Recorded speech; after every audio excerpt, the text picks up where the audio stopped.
Welcome back, Bayside. They're taking school spirit. The fun's just getting started. To the max. This is gonna be awesome. Saved by the Bell. New season streaming now. Let's do this, baby. Only on Peacock. 22nd to 24th. Who thinks Nicole Sackett should be there for that? She's debating. We need Nicole Sackett at our fan party in Las Vegas at the Golden Nugget. That's where we're hanging out all weekend, the Golden Nugget. So if you're coming, book your hotel room at the Golden Nugget. You're going to be hanging out with us the entire weekend. Bombshell Bomber, nice to have you back. Thank you for joining us. And Philip Baca, the Philip Baca is here. We're almost done here. And Mr. Catfish, nice to have you here. Scrolling on down. The Gorgeous Dirt Road. We only got a few seconds. Who else can we fill in? Phil Minervito. And that's it. Let's do it here. Do me a favor, people. Get your horns up. It's time to rock. Let's go.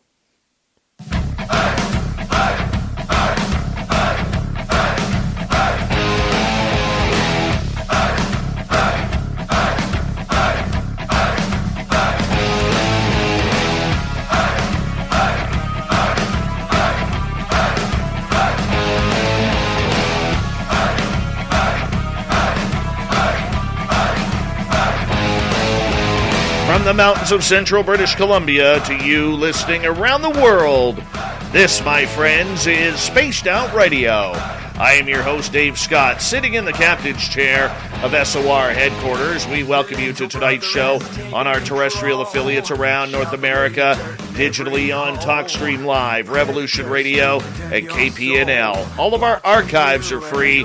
Join us at youtube.com/Spaced Out Radio. Do old Davey the favor, hit that subscribe button. You can follow us on Twitter at Spaced Out Radio, Instagram at Spaced Out Radio Show, and on TikTok at Spaced Out Radio. Our website, spacedoutradio.com. We have a plethora of features for you. Rock out to Bumblefoot, read Shirky Poo's Newswire, check out our swag as well. Tonight's show is brought to you by Chive Charities. Help make the world 10% happier by visiting Chive Charities today. You can find them on our website. What a show we have for you tonight, ladies and gentlemen. We have Tommy Hawksblood talking UFOs, ET contact, the spirituality around it. Yes, I've been excited about this show with Tommy for a long time. I've wanted to interview him for a long time, and now we got him. Then in hour number 3, we are going to bring you another spooky story from the swamp, courtesy of Swamp Dweller. Fedora John joins us for the UFO report. Shirky's Poo's got the news and the thought of the Dave.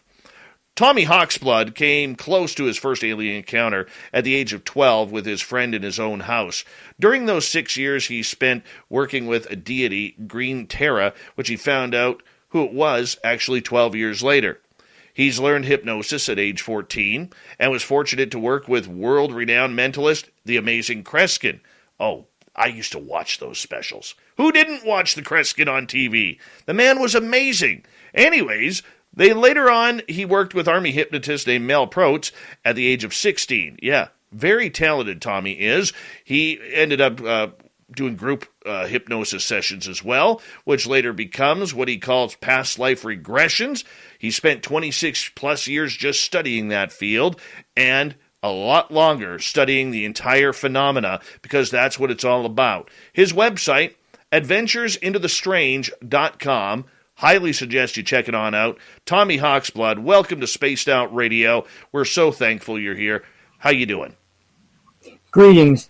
Thank you, Dave, for bringing me on. I really appreciate it. There's a lot of stuff that I try to bring out wherever I go, and that's called truth about all the subjects you mentioned.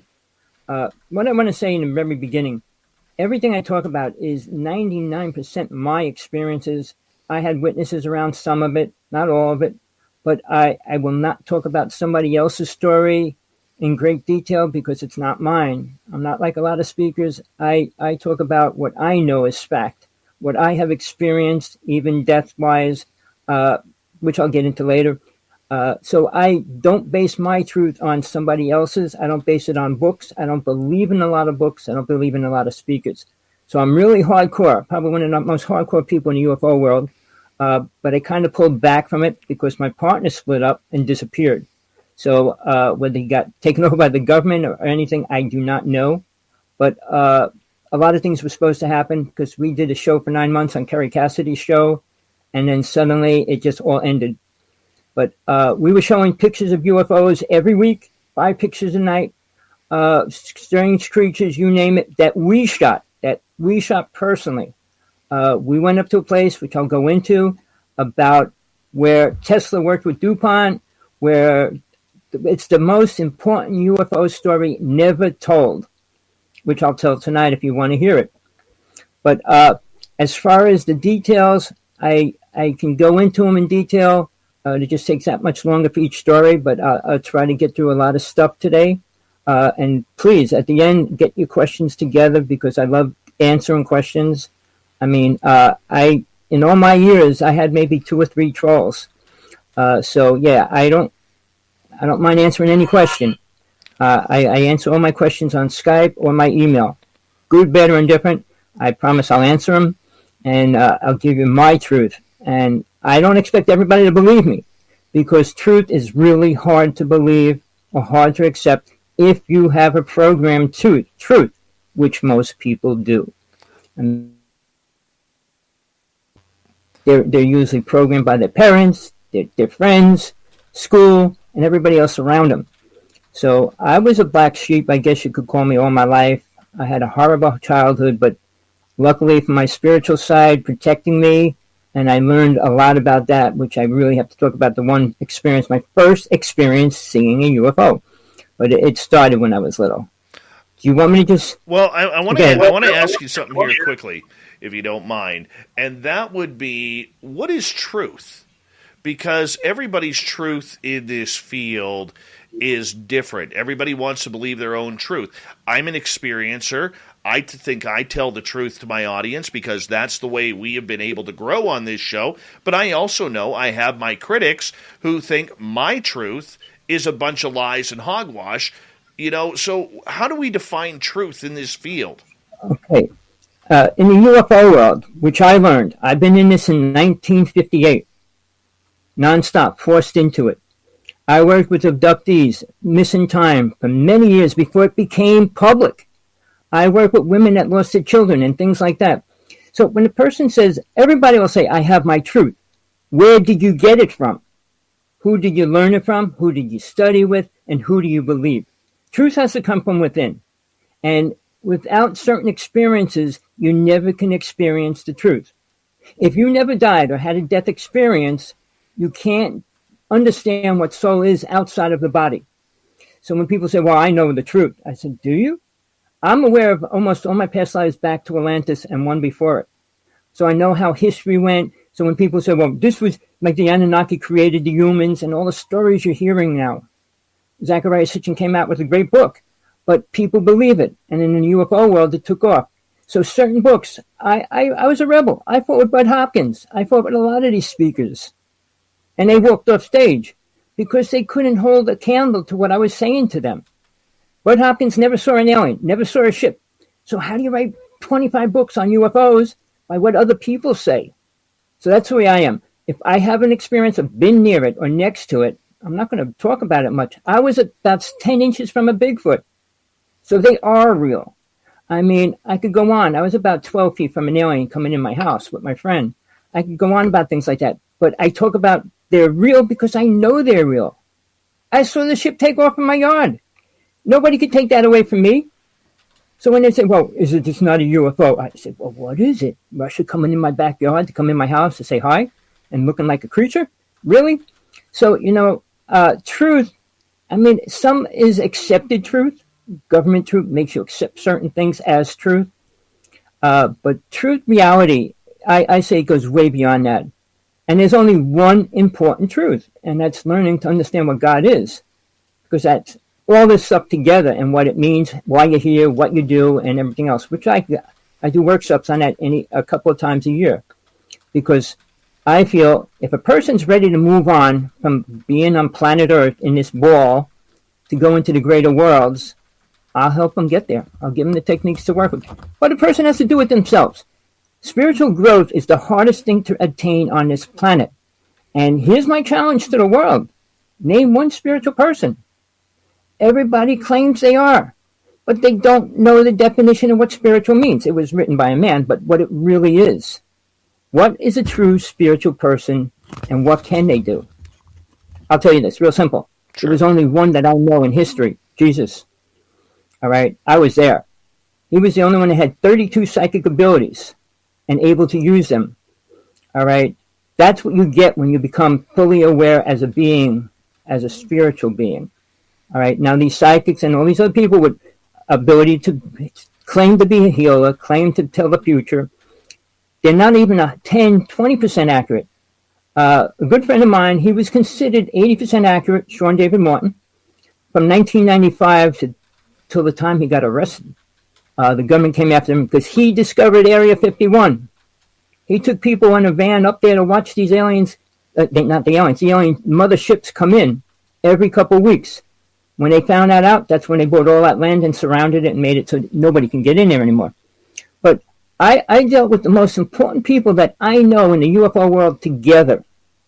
Over the past 15 years, I lost about 16 of my best friends in the UFO world. All right. Most of them were killed. 2 of them went missing. The whole family went missing. 2 of my friends were put in jail. One was actually framed for murder. And one that's still alive, John Ford on Long Island, nobody's trying to get him out of there. He shot the best video, the best clear video of a UFO crash on Long Island. I went out to where it crashed, and the residue was there. But the fire department, police, and the FEMA came in. They closed that whole area off, and they actually had fire trucks and everything around it while they burned it. They tried to burn all the evidence down. Before they burnt it down, black trailers went in and out, taking all the stuff out. Now, here's something people might not know.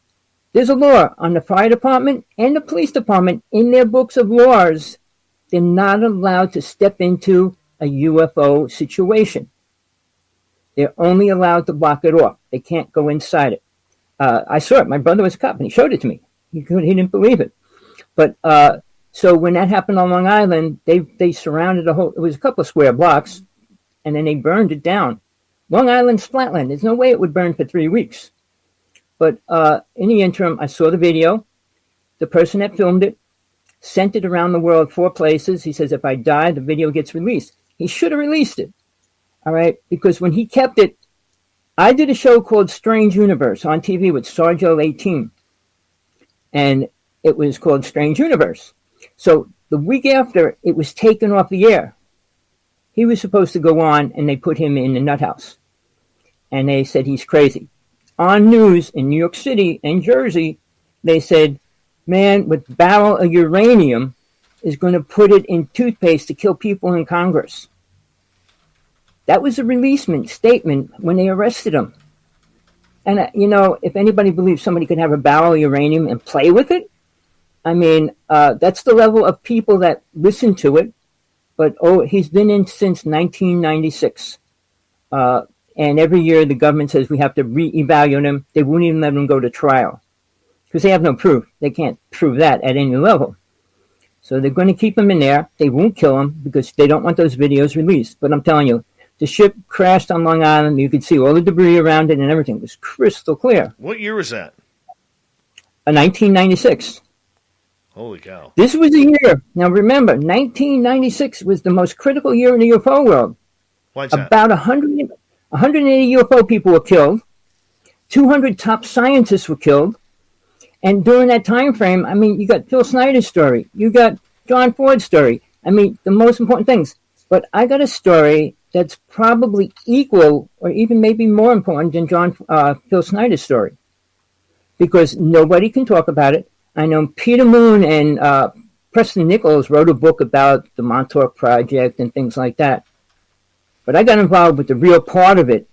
All right. There was called the Montauk Chair, which I never sat in, so I won't say that part of it, but I had a friend that did what they actually were doing. Something that Preston Nichols was talking about, how they were taking all these children into these things and playing with their brains and everything, which they were. But he kind of lost it. He died. but he kind of lost it because when I went to see him a couple times, he was eating the whole pizza while he was lecturing. And it was really hard to hear him talking while he was chewing all the time. But his stories he came up with were funny, cool, but had nothing to do with really about UFOs and aliens or anything, or what happened at the Philadelphia experiment. And that is one of the most critical turning points to the planet itself.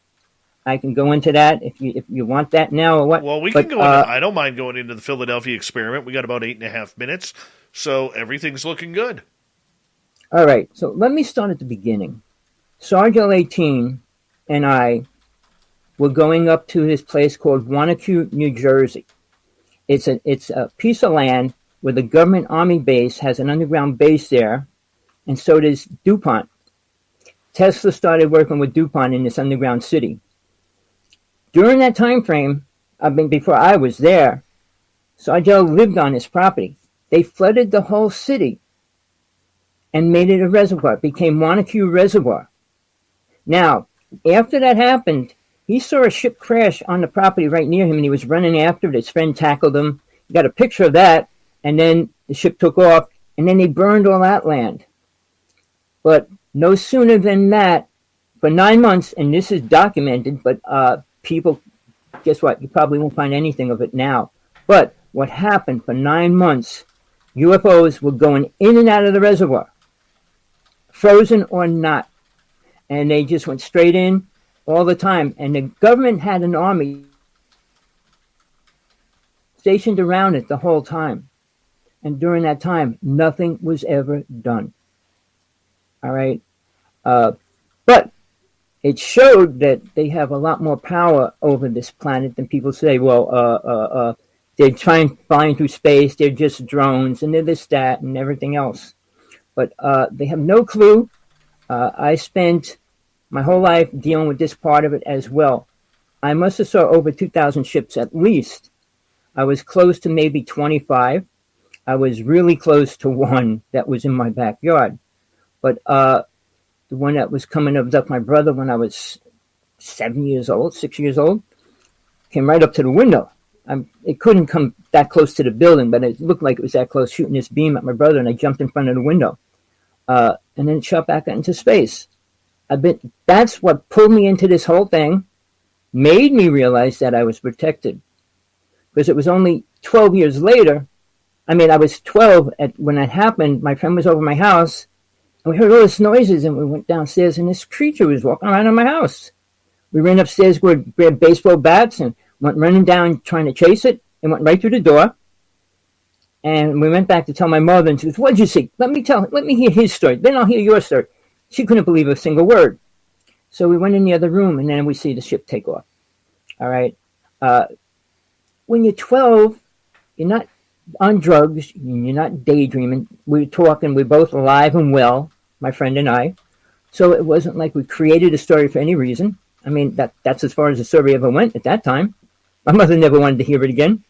So, but from that point on, I always had ships over me. But in the interim, the spiritual side, I had these deities, this one deity coming to me all the time now. But outside of all that, the whole Montauk Project, I missed one little thing. We got to read Tesla's notes. He did say that he worked with an alien race. He didn't say what race, which I'll do anything to find out. No psychic can tell me so far. Somebody could just say a name and say, well, that's who they were, but I'd really love to know who was the real race Tesla worked with, because they gave him the most deadliest weapons to this planet that will destroy the planet in time. Time travel is the worst toy we can play with. I don't know if people understand that. It is real. So when you start talking about going back in time, Al Bielik was a good friend of mine. He was the one that was on the ship that went back in time. When I met him the last time, he was offered $4 million to go back to kill somebody. Because when they went back the first time, somebody died, and it changed history. It changed politics. And they had to send somebody to rearrange it. And they were going to send him back before that. My friend, Joe, he wanted to go. Can I go? Can I go with you? I'll go with you. And he said, no. But Al Bielik must have looked like he was 70 years old. White skin, white hair, kind of his eyes closed, and he looked like he was dying. 6 months later, I saw him. We talked. They said they can't kill him until a certain date. I'll explain that in a second. But he looked about 25 years younger at least. His skin was pink. His eyes were wide open. His hair was black. I mean, he could have dyed his hair, but he looked like a different person. All right. So when he told me, he said, look, there's an anniversary of the cycle of the Philadelphia experiment every 20 years. Do you remember? Just think about this, people. They never said why. We had a blackout from Canada down to Florida for a few hours, and nobody ever tried to ask why that happened. It was a cycle of the 20th anniversary of a date of the Philadelphia experiment. Now, what happened during that time, which destroyed and opened up the gates for this planet, was called they opened up a vortex. The government still can't close it, and they're still trying. Stuff from all kinds of universes and everything else is coming into this reality. That's why people are filming creatures and entities and all these things everywhere now, and they can't stop it. So it's been part of my life, and I could throw one other detail, and that's when I met Bigfoot, because we were up at Wanacue Reservoir, and we went up there 5 or 6 days a week, 4 hours a night, filming average 1,000 to 2,000 pictures. All right. But then we went up there one night. I got out of the van and I said, let me just take a short walk. I didn't have my belt on, my camera, my knife, my club, my staff. And I went walking and I heard, and I turned around and I started walking into the trees, right? I just heard the Hershey monkey was released from the Montauk Project. So I said, well, maybe that's what it is. And I turn around, blowing down my neck. You kind of cut out there for a second. What happened? Oh, yeah. You turned around? And this hot air was blowing down my neck. Oh, my. And I turned around, sure enough. Hey, Randy, what you doing? Oh, hey, Dave. I'm just making a list of things that make me feel really, really good. Wearing Bombas socks. Trust me, that's number one on my list. Bombas socks feel so good because we use the smartest design and best materials, making them the most comfortable socks ever. Plus, because socks are the number one most requested clothing item in homeless shelters, we donate a pair for every pair purchased, and that feels pretty good too. To shop Bombas or learn more about how your purchase supports those experiencing homelessness, go to bombas.com/comfy and get 20% off your first purchase. Today, there's a new way to look at security, not just as a cause for concern, but as an opportunity to better your business. With a living security solution from Trellix, you can face your future with confidence. Threats are evolving, but so is your company. Incidents are on the rise, but your organization can rise above them. Risk management is growing more complex, but your business has what it takes to overcome complexity. Bring your security to life with Trellix. It's a Bigfoot just staring straight down at me. The first thing, I reached for my camera, which I didn't have. I reached for anything. I didn't have my belt on.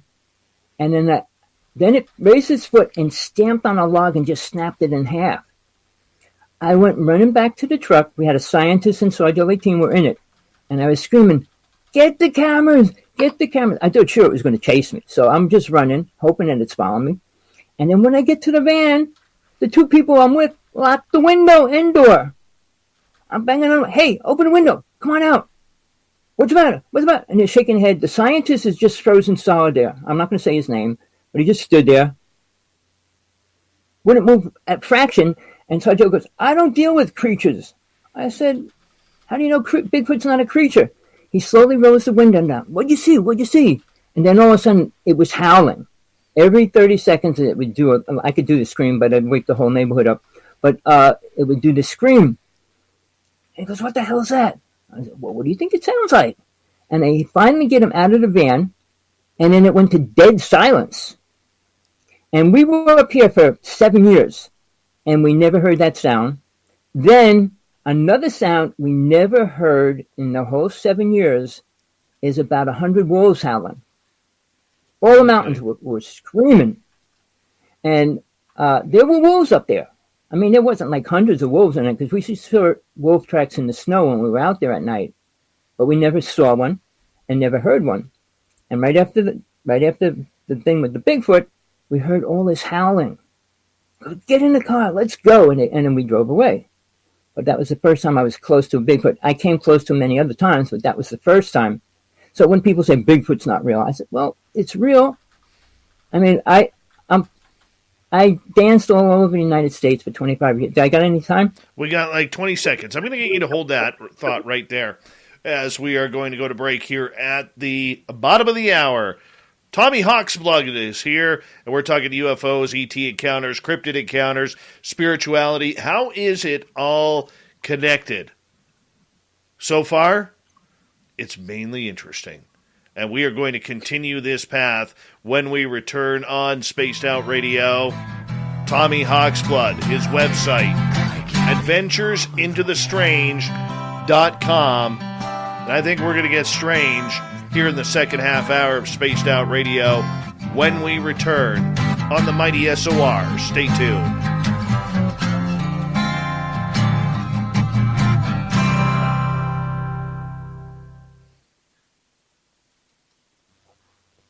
All right, we're clear. Okay. Oh, man. Good start, man. We need that big. Okay, we need that Bigfoot scream, though. We do. Now, come on, give it to us. No, really?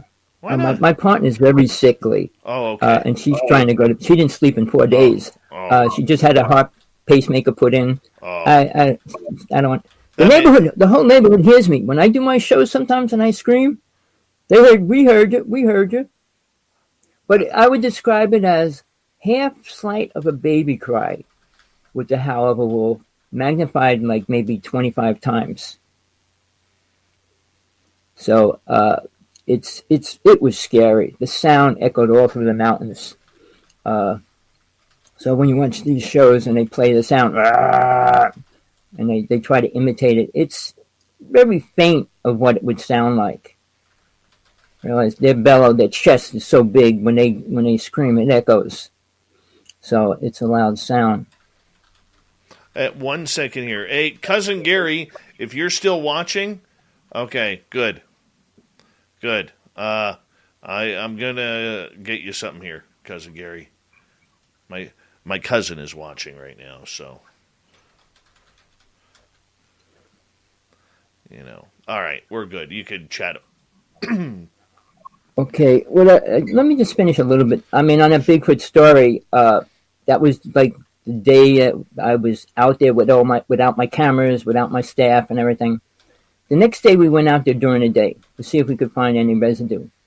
We found a big wood hut, which it probably made to stay in.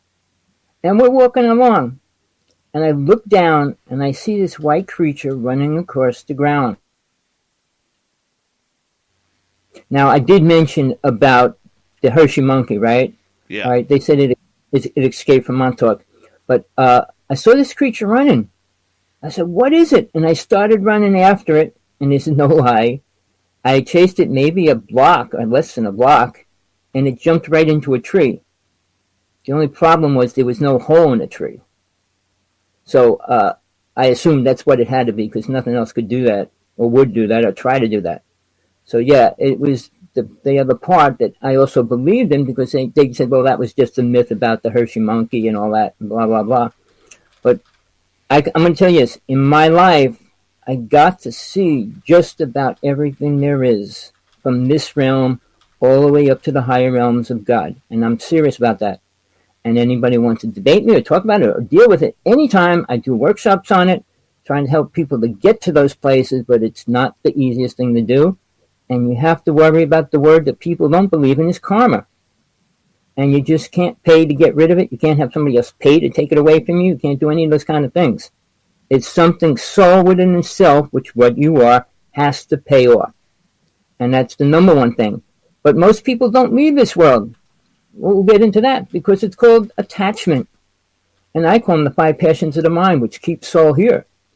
But for me, I was trying to stay away from the UFO world, being pulled into it every chance. I'd be on the highway, and this pulsating circular ship would follow me for half a road, half of the way. I was staying with a medicine woman for 26 years, and we did ceremony out on the tip of Long Island. And when I was driving out there, this ship followed me all the way out. And I said, you got to be kidding me. And then they were going to a bar to drink. The whole ceremony was over, and it was the following night. And I said, no, I don't drink. I'm just going to hang out by the ocean. That night, these black helicopters came over me, and they had lights all over the ground, like shining it this way and that way, looking for something. And then all of a sudden, they all just disappeared right above my head. So the technology was there in about 98, 99, for helicopters to disappear. I mean, see, when they tell you we're up to date with equipment, weapons, and planes, we're not even close to where they are or were a long time ago that I have personally seen. I'm just going to throw this in because I'll probably forget it. I live in Hawaii. I'm on the Big Island. I was going downtown to the town, to go to the bank. The bank was closed. I usually carry 2 cameras on me. All right. And I was coming out of the bank. This giant triangle ship came right up out of the mountain, up this way, about maybe 40, 50 feet from my head. It sounded like my head was going to blow apart. I grabbed my phone, and it just froze. I grabbed my other phone camera, and it froze. And I heard bang so loud. Okay. And it was gone. It was out there, gone. All right. So I went into town, and asked everybody in town. I've got to get you to hold on right there because we're like 10 seconds away from coming back here on the radio side. Hold on.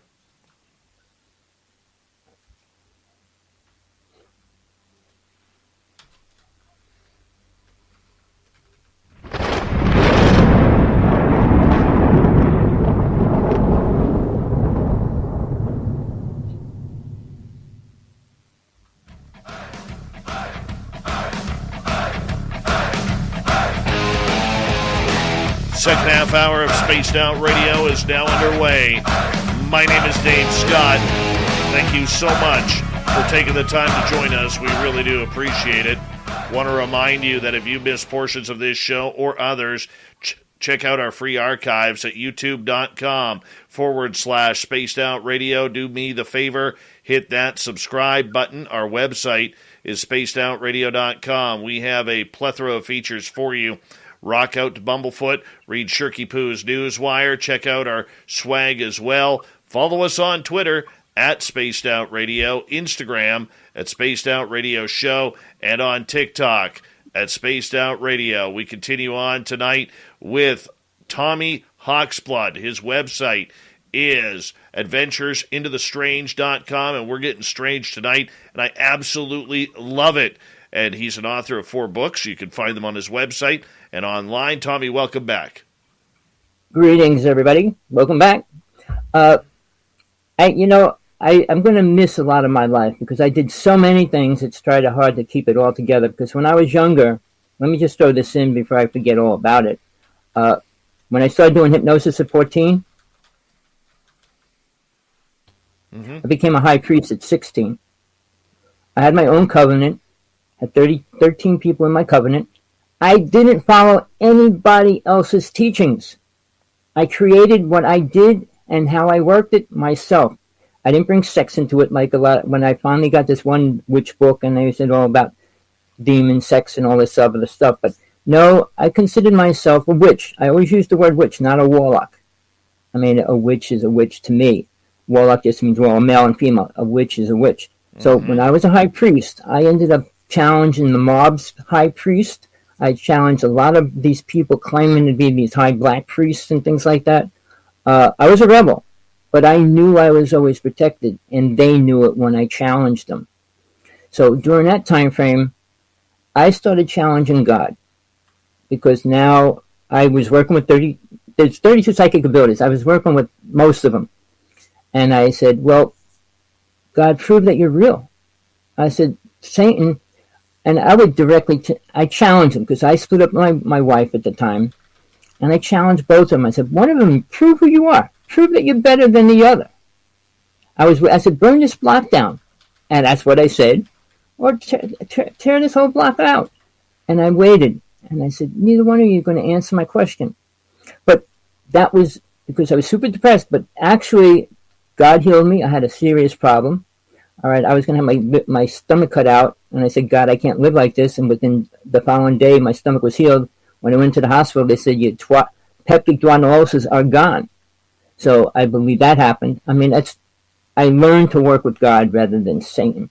But during the other thing I wanted to say, when I work with the dark side, I mean, I say dark and light. I really is working from the light. Dark means you hurt somebody or kill somebody. The light means you try to save or help somebody. So that's the way I word white witch, black witch. Moses basically was the highest black witch that lived on the planet. All right? Because of what he did, the amount of people that he had killed and things like that. But I don't want to get into that right now. But here's the thing. When I was doing all that, I learned 30 psychic abilities. What you could do with them if you use them. I got to ask Not you a one question. of them. Go ahead. Sorry. How do you have so many psychic abilities? How do you? All right. Let me tell you this. Atlantis, everybody had them. We all had 32 psychic abilities. We didn't have to talk. You couldn't steal. You didn't rob. We didn't eat meat. We didn't kill each other. It was incredible. It was the Garden of Eden until 2 alien races came there. All right. And then they destroyed it. But there were 9 races there originally. 9 different colored races. 5 races left. And I'm not going to go into the whole thing about it, but the blue race, the green race, the purple race, the crystal race, they all left. They rose in awareness and decided they didn't even want to stay there. The red, black, yellow, and white race were still there when these reptilians and grays, and not the grays, they didn't come down and do that, but the other races that came down and destroyed Atlantis. All right, when it was going down, I was gone.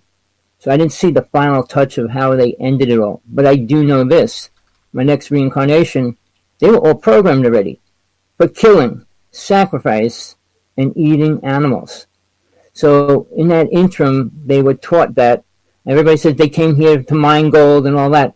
Realize, if aliens ever wanted gold, they could make it. They could make it then. We can make gold now. It costs more money to make it.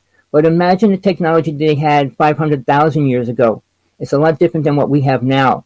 So, but again, they said they came here for gold. They didn't come here for gold. All right, I'm going to say this. This might upset many, many people. Aliens only have one agenda. What's the world agenda? What's our agenda on this planet? To feed the homeless? To put the homeless people up on Mars?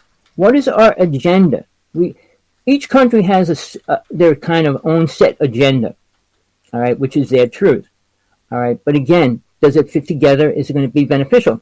Now, if I'm going to send a ship up, I'm going to take some of the homeless people, some of the drug addicts, and put them all on the same ship and then send them to a place to do what I tell them to do?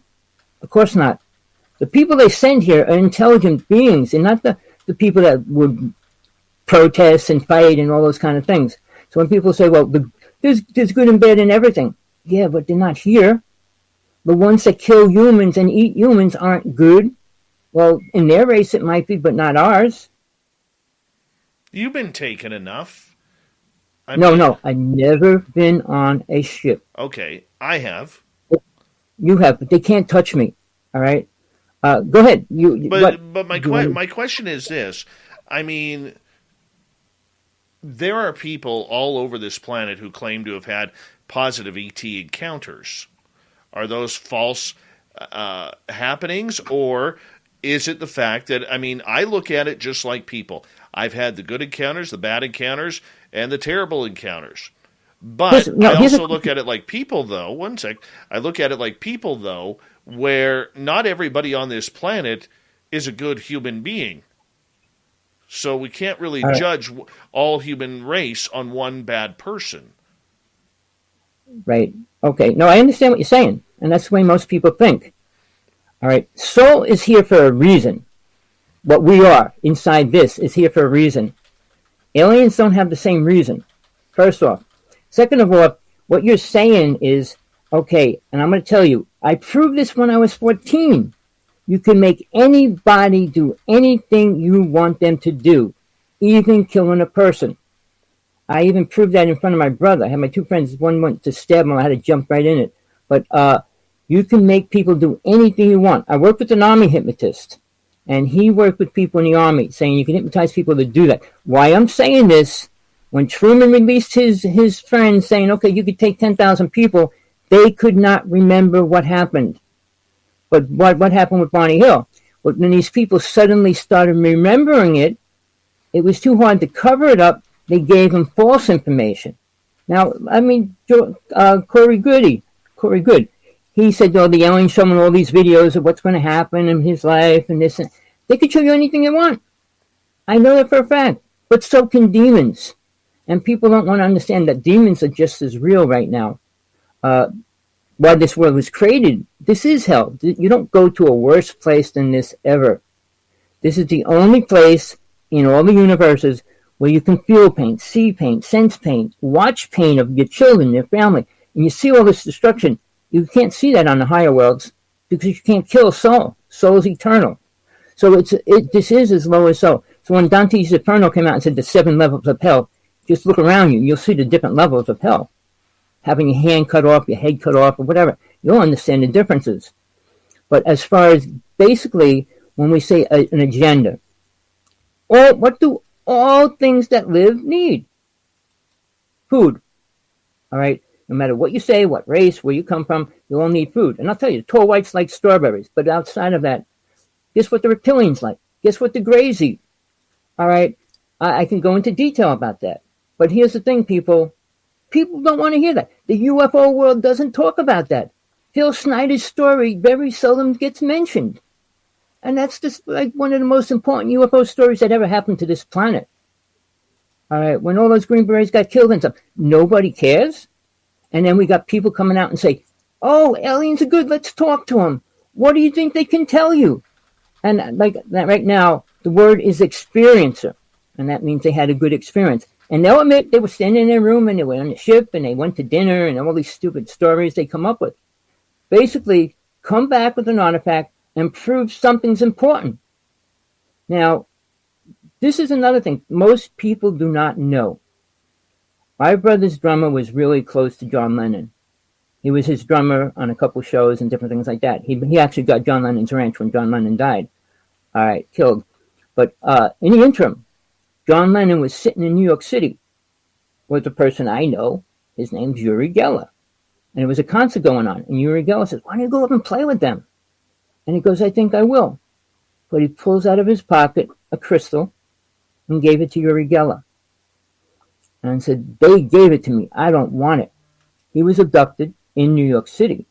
All right. I don't know how much. Oh, no, I tried getting in touch with her so many times and she won't reply. When I saw her in person, she had 12 bodyguards around her. All right, but in the interim, she won't talk about it. And she's talking about world peace and everything right now. So Uri Geller just came out last week telling the Navy, get ready for an alien invasion. I don't know if he had any connection with that crystal that John Lennon gave him, whether they got in touch with him or not, or how that works. But Uri Geller was a top psychic. He claimed to be, and everybody tried to put him down. I mean, The Men Who Stare at Goats was based on his story. But I was trying to bring him on my show a couple times. I got him on my friend's show, made me read his book because he worked for FBI, CIA, and he was sending out signals to kill things. But that was a whole nother ball game that I got involved with. But let's bring it back to more present of what I was going through. Right. I do want to hit you up with one question. Those 32 levels of intuition or psychic levels, abilities. Mm-hmm. Is there a list of those somewhere? I'm very interested in it. I could give them to you. Now, try not to pull it up a line because you're going to end up with like 128. Because right now they call throwing bones, throwing ash, and turning cups over and things like that, or symbols and psychic teachings and work. The 32 basically have to do with your mind, your eyes, the energy you create and send. All right, levitation is one of them. Clairvoyancy, deja vu, telepathy. I mean, the way they describe them, and then to be able to see into the future, see into the past. And I mean, there are 32, but I mean, I've added maybe 5 because they are ones that actually you can use the same way, but not into tea leaves and all that stuff man created to do readings, card reading, the pendulum that Kreskin created. All right, way back when he created that instead of the Ouija board. Family. It looks a little different for everyone. For some, it's mom and dad. For others, roommates who feel like family. And for others, it's your significant other, their golfing buddies, your children, a high school soccer team starting lineup, and oh look, they're all taking you up on the offer to stay for dinner, really testing the limits of that phrase, the more the merrier. But no matter where you call home, Geico makes it easy to bundle and save on home and car insurance. Easier than making 3 frozen pizzas and assorted frozen veggies into a cohesive meal.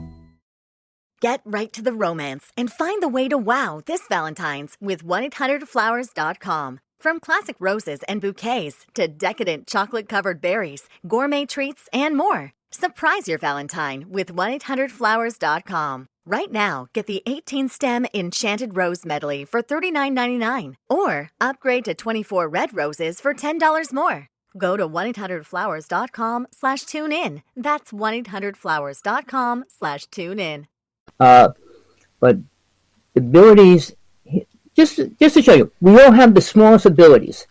You're ever in a car, driving next to another car, and you turn around because somebody looked at you? That's a sense. That's a sixth sense. All right, that's part of a clairvoyance, audience. We have a lot of abilities. Soul travel, astro travel, all right, are two. Soul travel is the only important one. Astral travel is the beginning steps of it. Remote viewing is evil. All right, I can go into the steps but these 32 acids, I can send you the list next time because I had to do a show on that once too as well. I said, well, what are all of them? What do you do with them all? Well, Jesus didn't use all his abilities. He didn't go around levitating mountains or anything like that. But he did almost everything else. Healing. Raising the dead, which very few souls have ever done. All right. Guess what? I only found out, I didn't go into the story yet, but I'm aware of all my past lives. I was alive in Atlantis. I was alive many times up until the point Jesus was born. I was a female. Mary Magdalene was my closest friend. And during that time frame, Jesus came there. And I got to be with Jesus the last months of his life as well. I watched what happened. I would listen to what he taught. He didn't teach one thing in the Bible. All right. I mean, he did lecture to the people on the mountain, simple talk. But when he was teaching his people. You don't teach love and you don't teach protection. All right. What he was teaching the disciples was the abilities to raise the dead and heal people and all those kind of things. So why do you think they were out to kill all of them? All right. Mary Magdalene did have Jesus's baby. It was a female. And right after she finished teaching Peter and the rest of the disciples, because they didn't want to listen to a girl for a while, and they finally realized if they wanted to see Jesus again, they had to. I mean, that part of it's in the Bible, scribbled in there a little bit, but basically after they learned, Mary Magdalene left, and so did Thomas. Thomas went to India and started teaching his religion in India. And that's when they said Jesus went to India, and they said, because they had long hair. They didn't have name tags and things like that to prove who they were. And he was doing Jesus' teaching, so they just called him Jesus. So I can go on to that, because at that point, I had to say goodbye to Mary Magdalene because she had to leave the country. And she actually went out to France.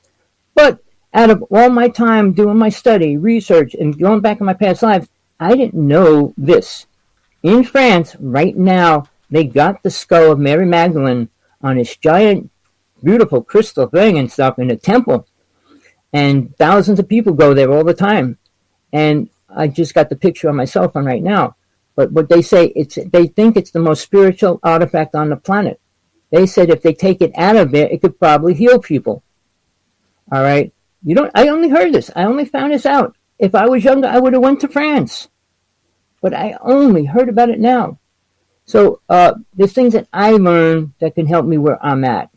I mean, even if it's just for her ashes, I mean, her real ashes, and just to say peace and make peace with her in this world. But that's my trip. But I learned why I came here after I left Jesus, after they all died, and why I back again to this planet. There's only one reason why soul comes here, people. It's not to make friends with aliens. It's not to talk to aliens. It's not to travel on ships. It's not to have a prom. It's not to have a horse racing stable or anything like that.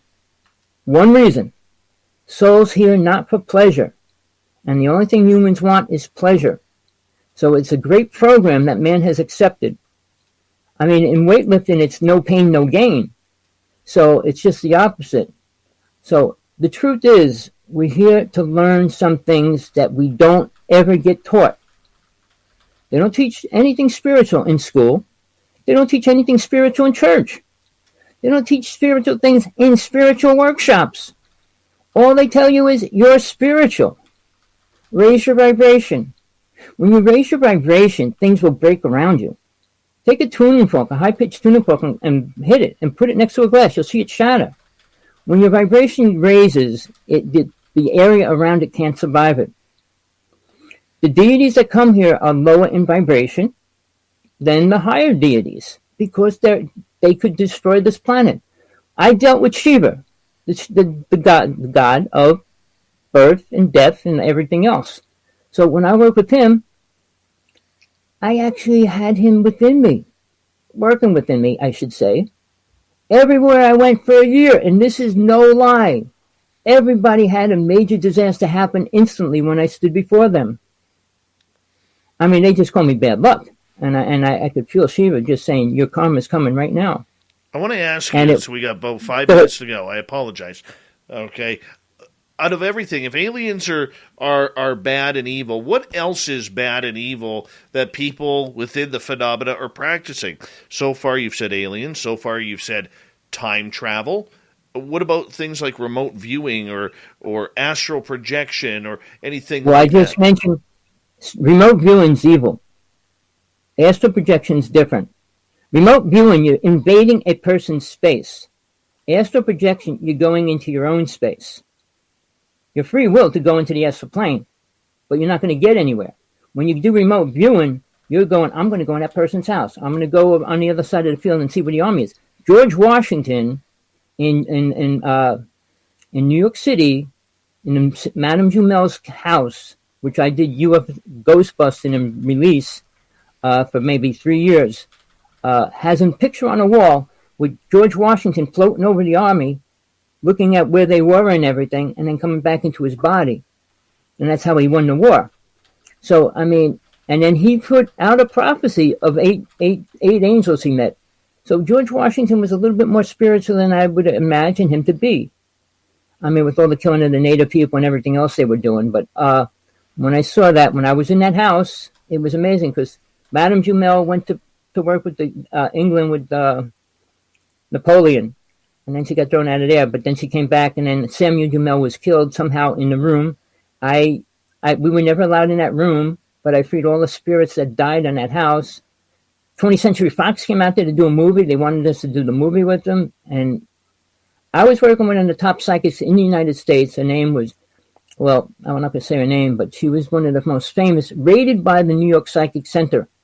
We used to work together 6 days a week. She'd channel anything she could get that we asked it for, that I would, from one of the Stones who was killed in the pool. I mean, she channeled a lot of different things I asked her.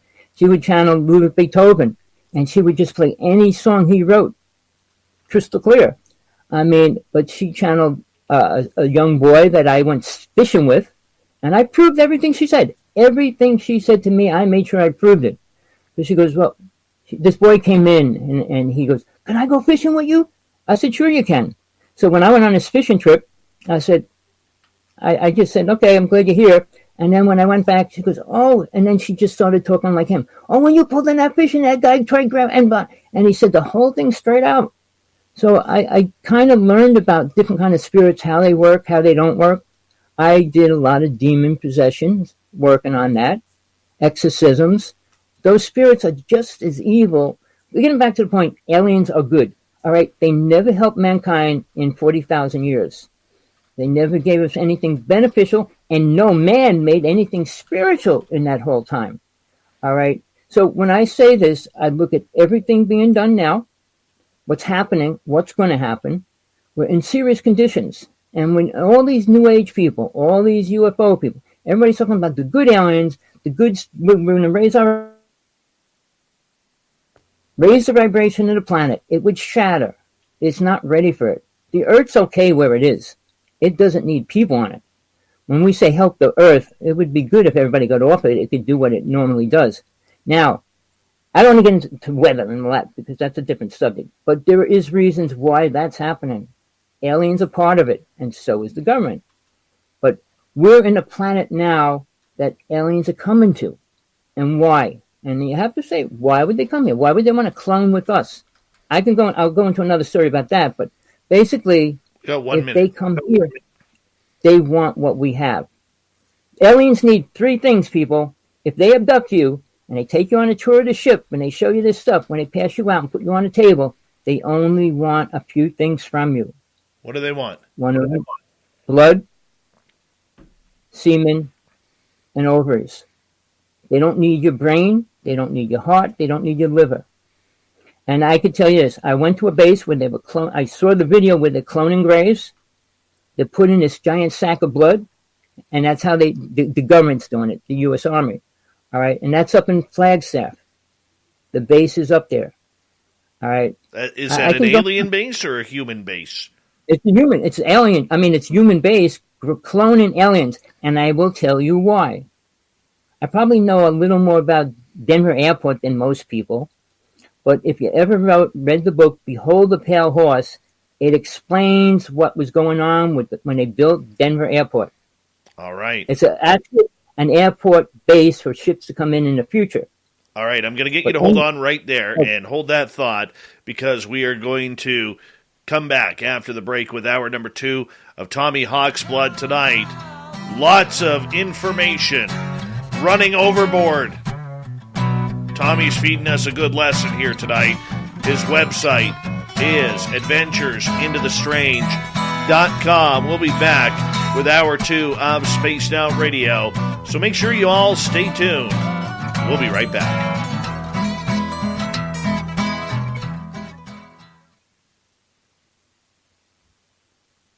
And we're clear.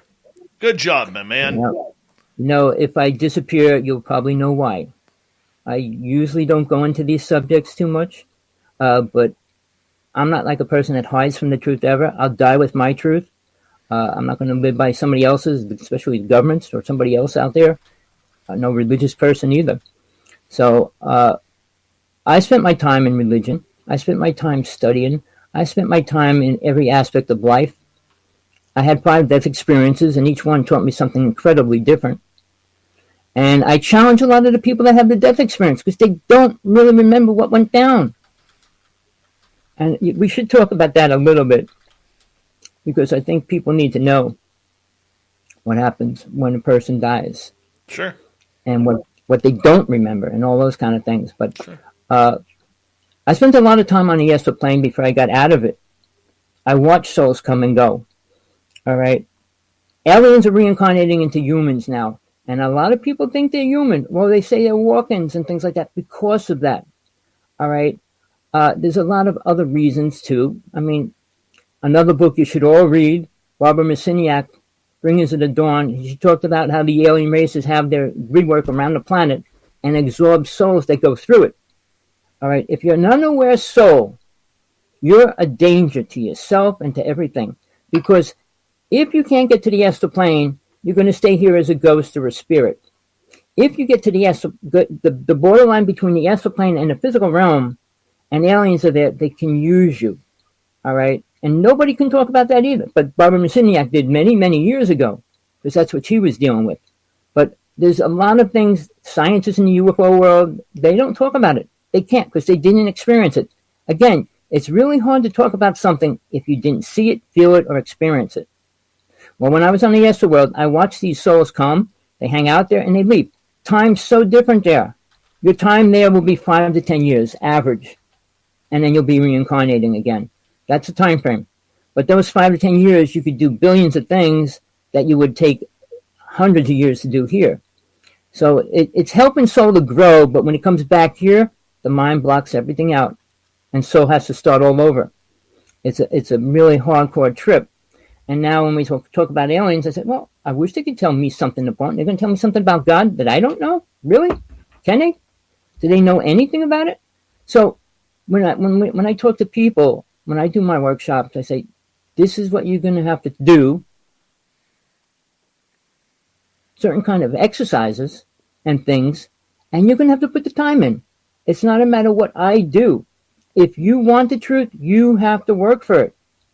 Nobody on this planet is going to give you the truth. And especially an alien or Bigfoot. I mean, I study with all the native elders, not study with, I work with a lot of the native elders in the United States. They talk about the star beings. They don't even know what race it was. But they never helped them. They talked about working with Bigfoot. Bigfoot never helped them. There was 50 million native people. 49 million were killed within 400 years. Did any race or any alien race help them? No. What about what about free will on that, though? Free will? We don't have free will on this planet. We want to. We want to believe we do. Can you do anything you want and not go to jail? No, I live under a Trudeau government. We all live under a sick government. I mean, we shouldn't talk about that. But we all live under complete control. We don't talk politics as long as it's about Justin Trudeau and the way he's hiding from his citizens. So, anyways, okay. Move on from there. Okay, but we're all prisoners of somebody's law. And I can go into when Thomas Jefferson and his crew stole the Constitution from the native people. And they stripped them of being part of it. And then they created the Constitution. If you know all the symbols about the Constitution, what it says, it's all based on the eagle with the arrows in his talons. And basically, when they formed the 5 tribes, the native tribes, before they killed them, all right. So it's a sad story, but who was it? Only rich people. I'm a rebel. I'm hardcore against rich people, especially those big name people. The 3 of them up there right now. I write them letters every day. And I give them I say, you want to watch a show? You want to hear the truth about something? Listen. Because somebody can't even talk about what's causing the problems to the planet right now. I mean, we're dealing with this stuff. Aliens going through the space doesn't do the same thing our ship going through the space, the ozone, is. We destroy it. We're not using that technology everywhere. And if Mr. Musk puts 1,600 ships up there in the next year, he's going to burn holes in the ozone. Alaska has the biggest hole in the ozone. Do you know why? It has the biggest army base on the planet in Alaska. It's owned by British and the United States. All right. That's very little known facts, but it's real, people. Check it out. All right, my friend. We got about 25 30 seconds here. I'm going to get you to hold on. Thank you to Dirt Road ×2, Thomas and Kevin for the super chats. It is a wonderful way to support this show on a nightly basis. I'm going to put a link in here into the chat room too as well. It's to Merle's and myself's brand new creepypasta channel called Canada's Great Unknown. I'd love it if you guys go out there, if you haven't already, hit that subscribe button, ring that bell as we started growing that channel on Monday. So thank you so much, and I really appreciate it. Thank you to all the veterans who are tuned on in. Really appreciate you guys. And here we go, everyone. Put your questions in capital letters if you're in the chat room. Hour 2 is now.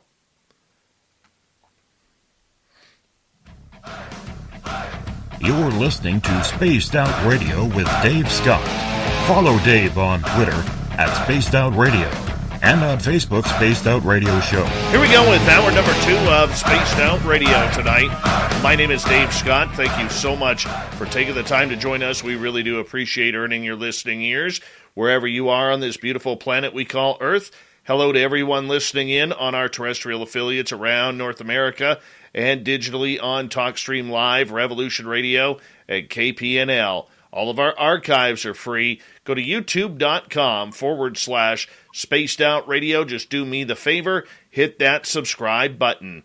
The Desert Clam has set the password for tonight in the SOR Space Travelers Club. What do you got for us tonight, Clam? Kaleidophone. Kaleidophone is your password. Use it wisely, Space Travelers, as the Clam sets the password each and every night right here on Spaced Out Radio. Our website is spacedoutradio.com, where we have a plethora of features for you rock out to Bumblefoot, read Shirky Poo's Newswire, check out our swag as well. Follow us on Twitter at Spaced Out Radio, Instagram, Spaced Out Radio Show, and now on TikTok, Spaced Out Radio. We continue on tonight with Tommy Hawksblood, UFOs, ETs, ET contact, spirituality. Where are we going? His website is adventuresintothestrange.com.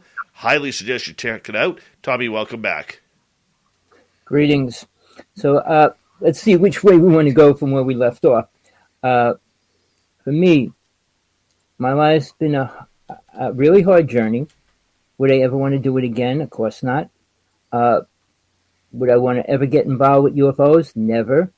Would I want to be involved with this whole thing? No. I mean, I wanted a normal family life. I would have been super happy if I had it. But I had serious problems with relationships when that happened. And the child was, I don't want to get into it all, but it destroyed me, my relationships that I did have. And then I kept my search for spiritual truth, finding what God truly is. I searched 14 religions in detail. I mean, I was baptized 14 in the Protestant religion. I went to the Catholic religion. I went to the Jewish, Jehovah's Witness, Hare Krishna. Then I started studying Tibetan religions and every other path. And I was trying to find which one could have any kind of conversation about a real God. Then I, just recently, a couple of years ago, I met Mr. Conversation with God, and I challenged him about 5 times, and we talked. I met everybody out there, mainstream. All right? And I Saved by the Light. All right? Even that person, I challenged him in front of 13 people at a dinner party at a UFO conference. And when he stood up and talked, I was blown away because he told the truth. And he said, and I don't want to say the whole thing again because he said it to us in front of 13 people, but he did admit it. Who he was, where he was from, why he's going to have to reincarnate many more times. And that's why he does so much for hospice. You'd be surprised the truth behind people. I went to do a show. This person said, I'll bring you on a show and you can debate anybody that comes on with the truth. The second show, I had Michael Horn on. Wow. I let him, you know who he is, right? Oh, yeah. I had him on for a half hour, let him talk. And then I asked him 2 questions. I said, tell me the truth about these. And he said, you're going to do, and he just hung up and got off the show. Oh, you but got then a lucky one. Then I brought Laura Eisenhower on my show.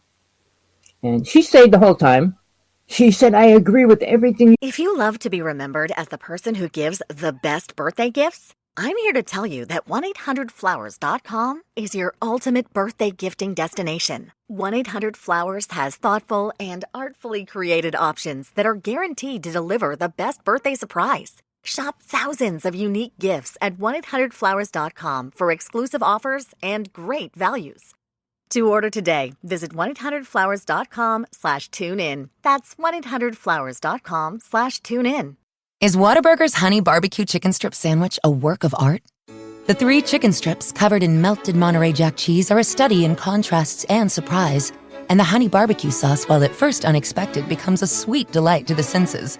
Plus, there's the 2 thick slices of Texas toast that are the canvas for this tasteful creation. And you can eat it. How about that for a masterpiece you can really bite into? The Honey Barbecue Chicken Strip Sandwich at Whataburger. Just like you like it. You say she doesn't know much about her grandfather at all, but she goes, oh, I agree. I mean, she claims she's a majestic and all that, but after the show, she said, I want to bring you on mine. I said, okay, goodbye. I listened to 3 of her shows and realized she was thinking the opposite of me completely. So I said, I'll never get to go on her show, and I don't want to, because she's into this love and light thing and change the world and do prayers for this and that and everything. I'm not there. So, I mean, when I deal with people, the good people in the UFO world, I was friends with the ones that died. Fred Bell, all right, he was probably the most important person out there as well. He was working with Billy Meyer's ship's alien friends, all right. He created a lot of devices and things. His family's still selling those devices, nuclear reactors and things like that. But when he was killed 2 days after he did the show with Jesse Ventura said, aren't you afraid to get killed? And he goes, no, I work for the government. And he goes, well, what about me? He goes, you're too high up. 2 days later, Fred Bell was found in a hotel room dead. He told me a lot of things because he said, I don't talk about these things publicly. I mean, I got his book. His book's from a really important book, explains 90% of the UFO world. How the ships work. He worked on the HARP system for the government, the most deadliest weapon we have in the United States. He blew the house up next door and things, but I mean, he was really cool. So when I talk about people I met in the UFO world, he could lecture about aliens. I mean, he was with the Pleiadians and stuff. So they're as real as they get. I mean, when I saw my first alien, and you know, I hate to admit this, the first alien I ever saw in my house looked like the same way James Gillian describes his alien that he works with. Right. He gave her a name, but mine was the same. But mine didn't do anything. I mean, it was just walking around, and then we chased it out. But it was the same race, whatever. But that was the first alien I saw. When we started working up in Wanakee, New Jersey, when I met Sergeant 18, he was a high priest witch of the town, and the whole town was run by witches. And I don't even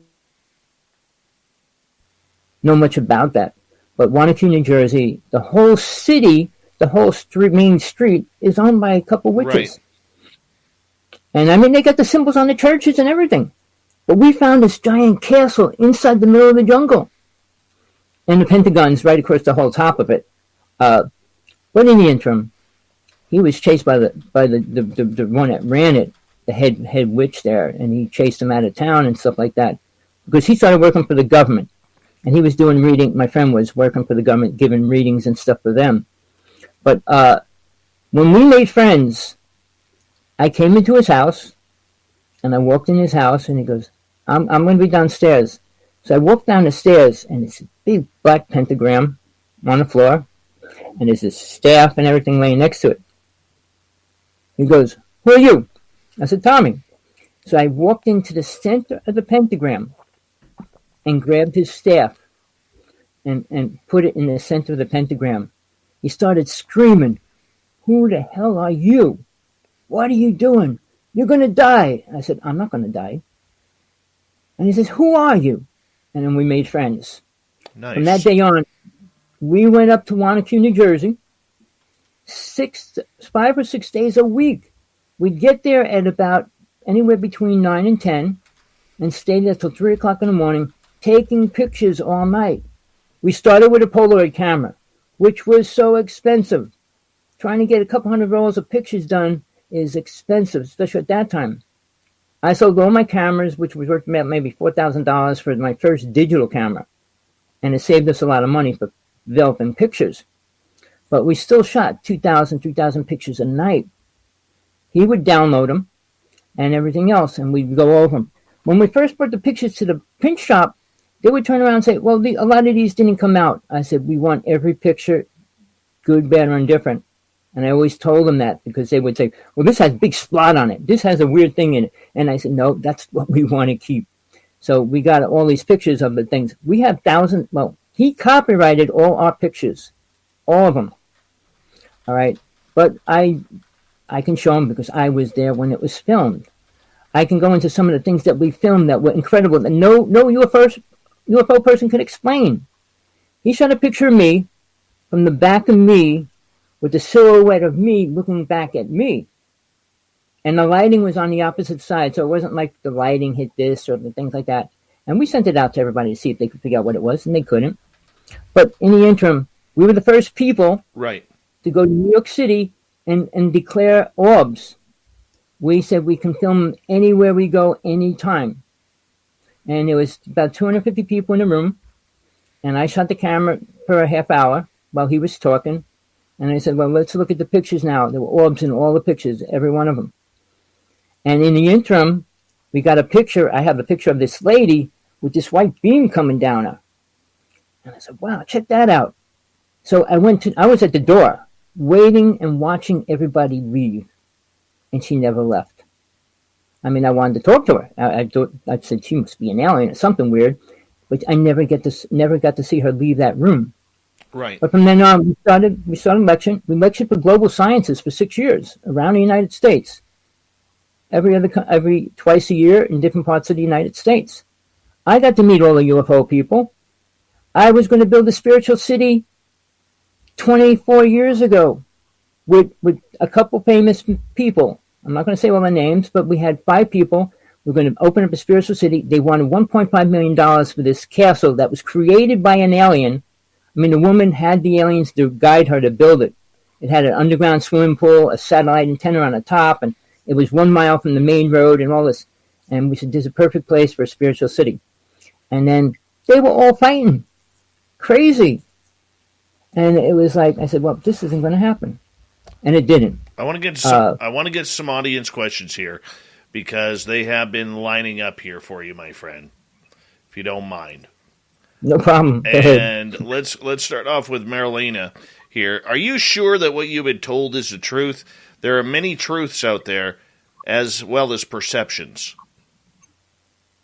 All right. When you say when I was told truth, who told me the truth? I saw it. All right. Now, when it comes to a best friend and you're close to them for a long period of time, can they lie to you? Of course they can. But here's something that you should learn, no matter who you are, is one of the abilities is being able to see a person. You take your eyes and you stare at a person and don't move. If you train yourself, you'll see their aura. Their aura cannot change to whatever they want it to be. It says who and what they are.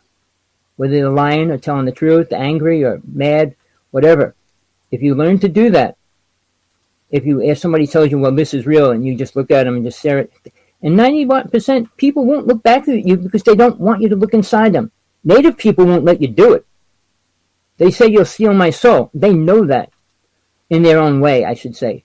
But if you do that, if you learn that, if you see people's auras, you'll know who and what they do, what they are. If they smoke, they'll have a gray cloud around them with lines going through it, holes going through it. If they're angry, there'll be a red aura around them. I mean, the auras are real critical. You can't change your aura unless you change who you are. I mean, if you're a gold spiritual being, which there aren't any, but if you're a spiritual person at any level, you're going to radiate blue, white, or yellow. All right, I had a picture taken me in New York City by the Honora plate company that was there. And after she took it, she goes, I want you to travel with me. I said, no, thank you. But she said, this is the highest light ever coming down into a body. I had 5 native people and 1 regular psychic tell me within 3 months that I had the most important mission to do on this planet. I wish, but they all told me the same thing. I was brought into the medicine room cat trailer that the one medicine woman was in. She said that you got to come after the dancing tonight to my cabin. So I went there, and she said the same thing. She goes, you got the most powerful light going through you. But she said there's something in your heart, which there was. All right, I don't want to go into that, but it was destroying me as well.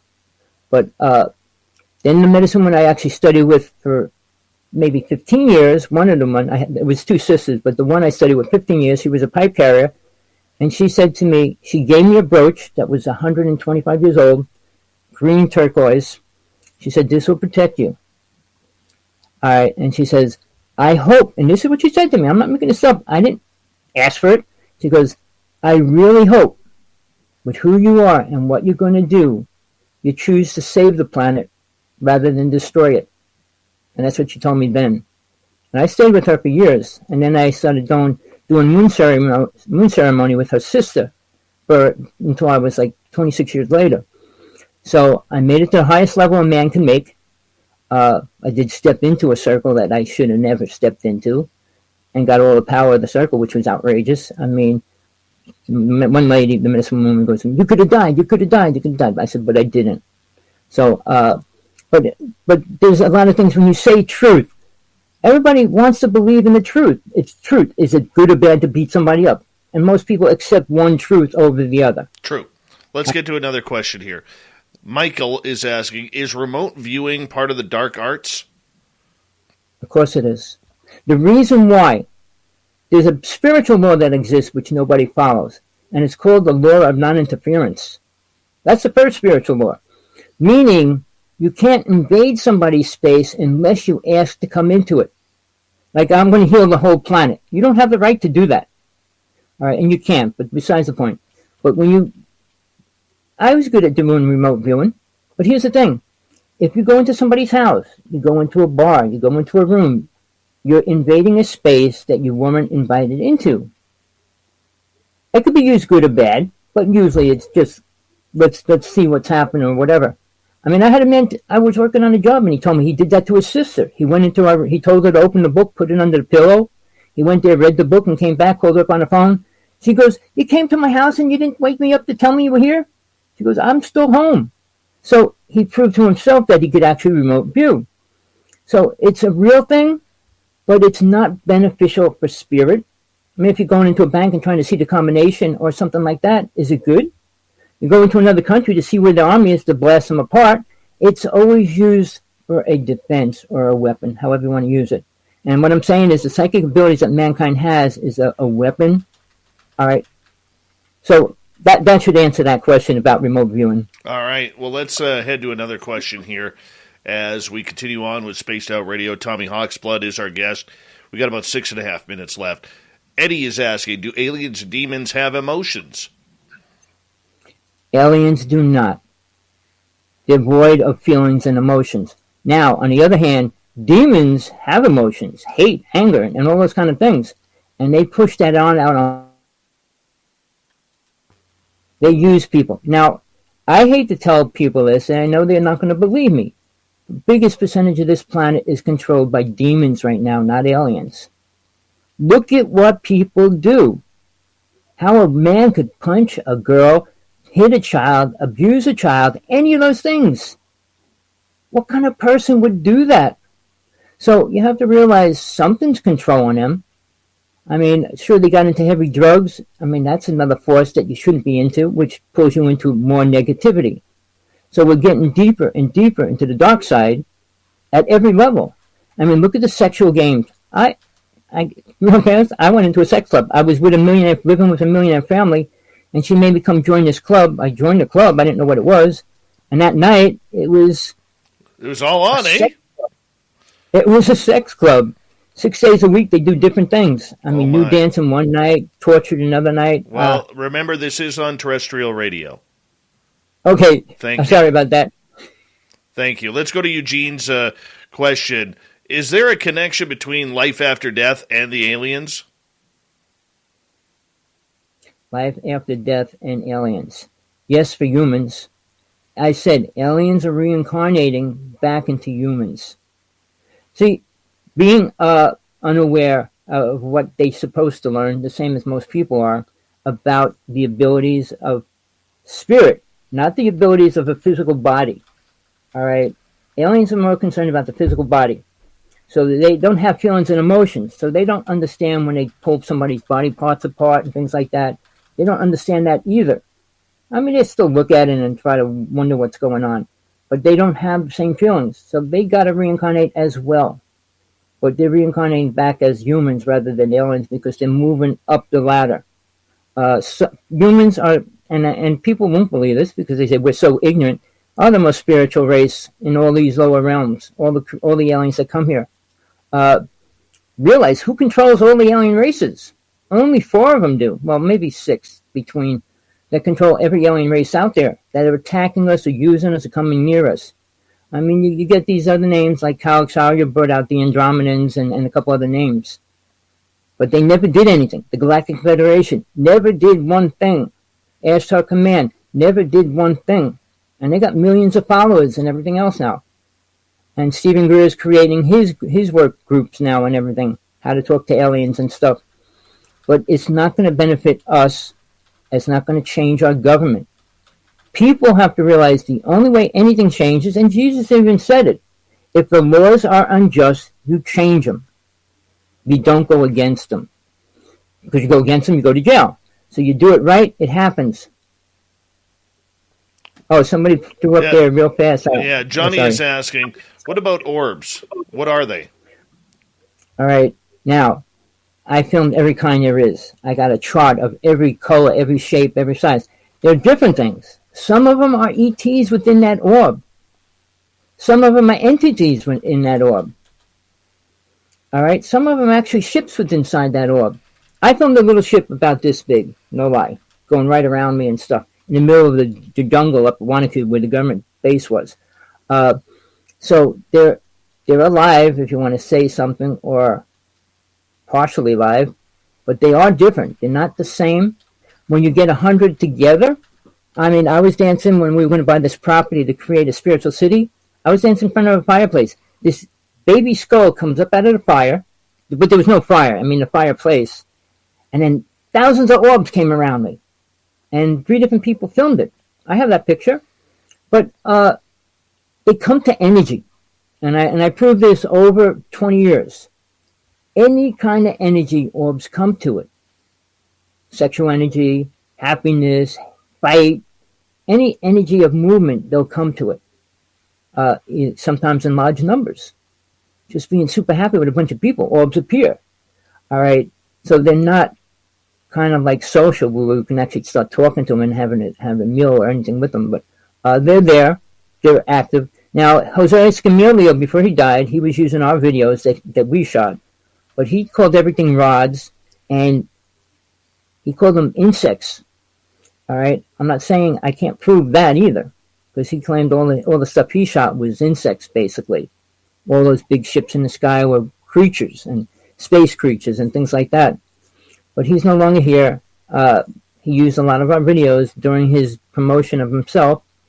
But the problem is facing what we're really dealing with right now. Is it going to help us? Is it going to hurt us? We got less than a minute. Gary is asking, you mentioned your past lives. Are you expecting or looking forward to a new next life? 45 seconds. I know where I'm going in my next life, and I'm not coming back to planet Earth or the astral plane. There's no reason for me to go to either one of them. All right? What will bring most people back is lust, greed, anger, vanity, and attachment. The 5 passions of the mind. All right? So it's not a pleasure to think about coming back here for the people that are ready to go, and they're not prepared because they know they created all these problems and didn't solve any. All right? I'm not just talking about owning the government money, but things you do with your body and your hands, your feet, your legs, your eyes, and your mouth. So it's called karma, and that's what makes most people come back. I pay my karma off in full. Right. I could create karma right now, which I really try to stop. Sorry. I'll get you to hold on right there. We have Tommy Hawksblood for another 30 minutes here on Spaced Out Radio. The Woo Train is rolling tonight. His website, check it on out. AdventuresIntoTheStrange.com. We'll be back on Spaced Out Radio right after this.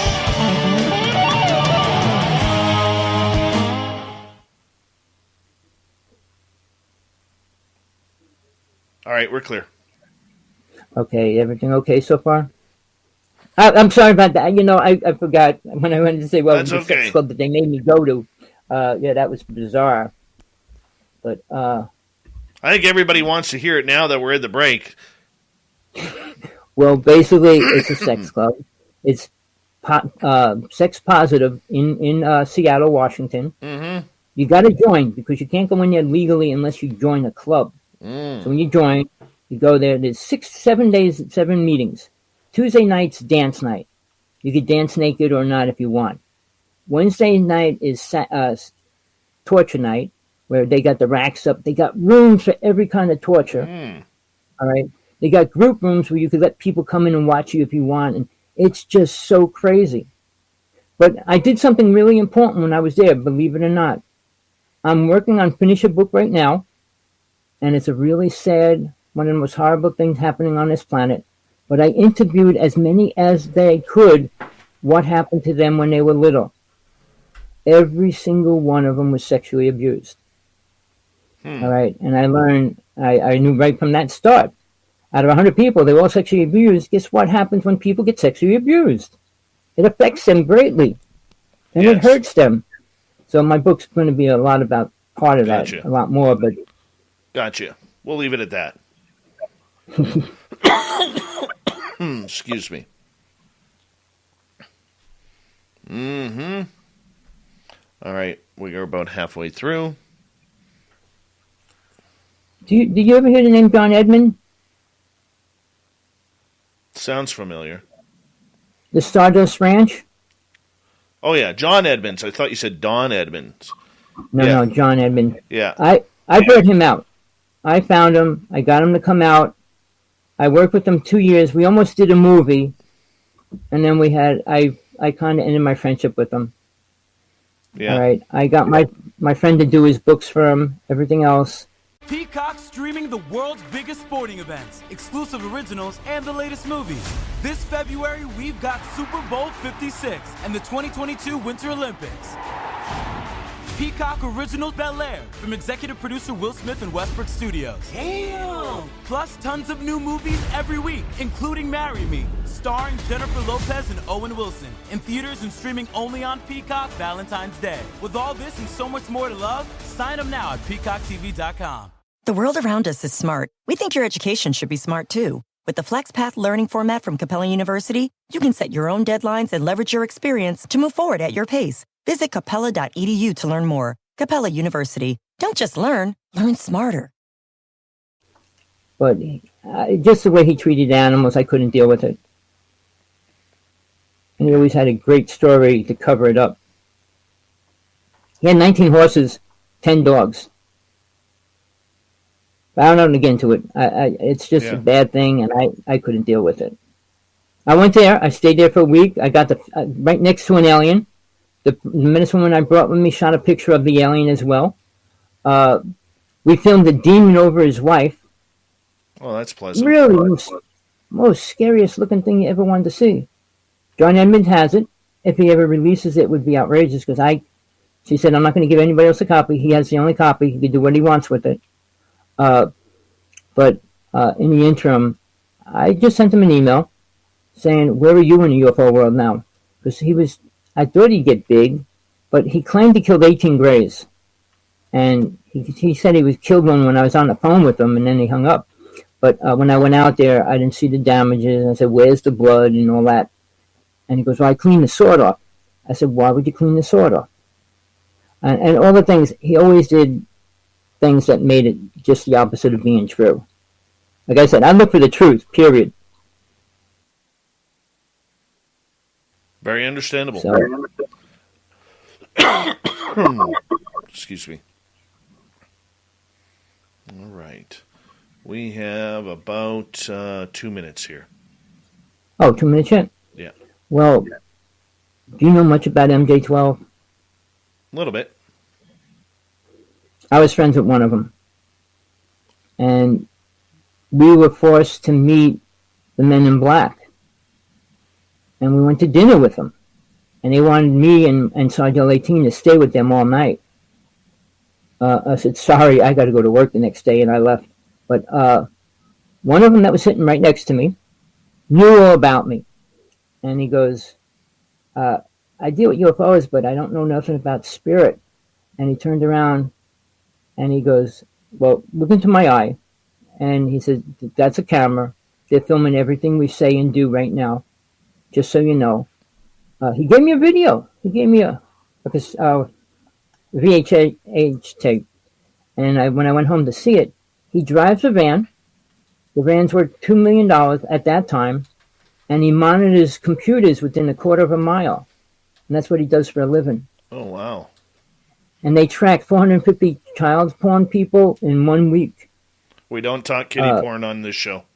Not at all. I will draw the line there. So, but that's what he did for a living. Cool. So for me, I did not keep that tape. I got rid of it. But the other two guys offered us millions of dollars.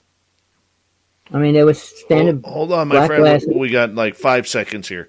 Get you to hold on. I apologize. Here we go. Thank you for the super chats, everyone. Here we go.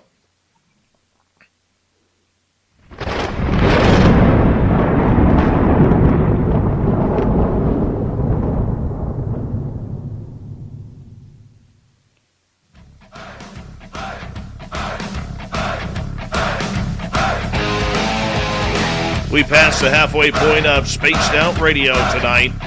My name is Dave Scott. Thank you so much for taking the time to join us. We really do appreciate it. Want to remind you that if you've missed portions of this show or others, check out our free archives at youtube.com/Spaced Out Radio. Do me the favor, hit that subscribe button. Our website is spacedoutradio.com. We have a plethora of features for you. Rock out to Bumblefoot, read Shirky Poo's Newswire. Check out our swag as well. Follow us on Twitter at Spaced Out Radio, Instagram at Spaced Out Radio Show, and now on TikTok, Spaced Out Radio. For the final time tonight, author, researcher, experiencer, Tommy Hawksblood is here all the way from beautiful Hawaii. His website, adventuresintothe.strange.com, is where we roll with this one, and we appreciate you coming on in, Tommy. Thank you so much for joining us. And we got a question right off the bat for you from Johnny. What's your thoughts on pre-birth experiences? Well, I don't want to go into it too long, but I was involved with that in a great way. I had a girlfriend, and we were planning on having a child, and I took her. We went to the astral plane, saw the soul that was going to come in, and she got pregnant, but she did something to get rid of it, and the child never came here. I met with the child and said, "You're going to have to find some other place to come into this world." Soul is allowed to come into certain places, depending on their karma, how much they have in their reality that they created in their past life. They have the choice to come into certain realities. Some they're just forced into a situation. You could go to China, you could go to Russia, but some tried it. A lot of people want to come back to their family. If their karma is equally enough for that to happen, they can be born as a grandchild, a grandson. People say, "Well, my son just acts like my grandfather," or however, and they notice that. But the memory is not fully there. I mean, the child's not going to remember all of that, and the parents aren't going to really know that that's really the grandfather. It's changing. Little by little, the awareness of that is changing and opening up, children being a lot more aware of their past life. I mean, there's some children now that can describe every detail in their past life, names, signs, everything else. So it's opening, but souls becoming a little more aware in general, not greatly, but there are souls that are starting to wake up, is the way I would put it.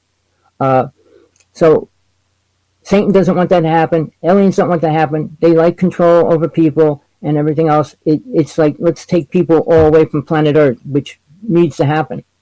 All right? This isn't heaven. It never will be. So when people say, well, oh, this is beautiful. Everything's beautiful in the eye of a beholder that says it's beautiful. But again, we contaminate the ocean, the air, the water, the ground. So what else can we contaminate? People. But I'm not going to get into that. We don't deal with that right now, and I don't want to. But it's a serious problem what we're going through. And you need to face it. Now, if we have an alien invasion, people say, well, what could happen? My idea, what I see happening, if they decide to come here, it's going to go just down like the movie V. It was a series on TV. If you never watched it, watch it. These fleets of ships went around the planet. Oh, we're going to help you. They start giving them medicine and bringing them up on the ships and training them and everything else.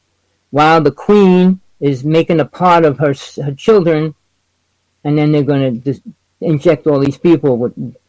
It's horrible. But it's like the cover-up, they all think they're getting helped. If an alien comes to you, if you have an angel come to you, well, I can help you. They can't interfere with what's going on. Oh, I'm going to help you? Guess what? Bob Dylan came on public TV and said he sold his soul to the devil. And when he did, every song he ever wrote after that went to gold, no matter who he gave it to. And he said, I'm not the only one that did that. But for him to come out publicly and say that, it's kind of bizarre. But when you deal with Satan, it's not like you're aware of a person coming up and saying, I want your soul. It's just we have a dark side inside of us that's on the side of soul.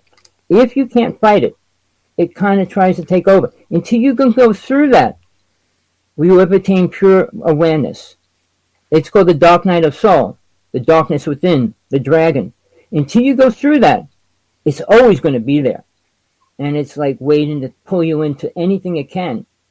And that's why Satan is considered not real. Well, that's not real, but they'll deal with the demon inside. I mean, different religions call it different things, like the dragon or whatever. But it is the dark side. When somebody gets drunk, when somebody does something, they get mad, they turn into another person. That allows that energy to feed through their body. I mean, a nice, innocent person gets mad, turns around and stabs somebody. I mean, it's because that energy is in control now. Soul doesn't have full control of the body, ever. And I give a simple technique how to determine if soul's making you do something, or you're not making you, or mind telling you to do something. It's real simple, but it's a matter of listening to the first thing that pops in your mind or the second thing. Whichever one you find out to be true is the one that will always be true in a matter of a life and death situation. If you're going down the highway at 60 miles an hour and something says, stop right now, and the other thing says, oh, hurry up, and you keep going, there's a one that's telling you what to do, because soul can see before, middle, and after of a situation. They're not in the same time frame we're in. So they will protect you in major situations if you can listen. Very few people can do that even. And it's very simple. Somebody's telling you two different things. Who do you listen to?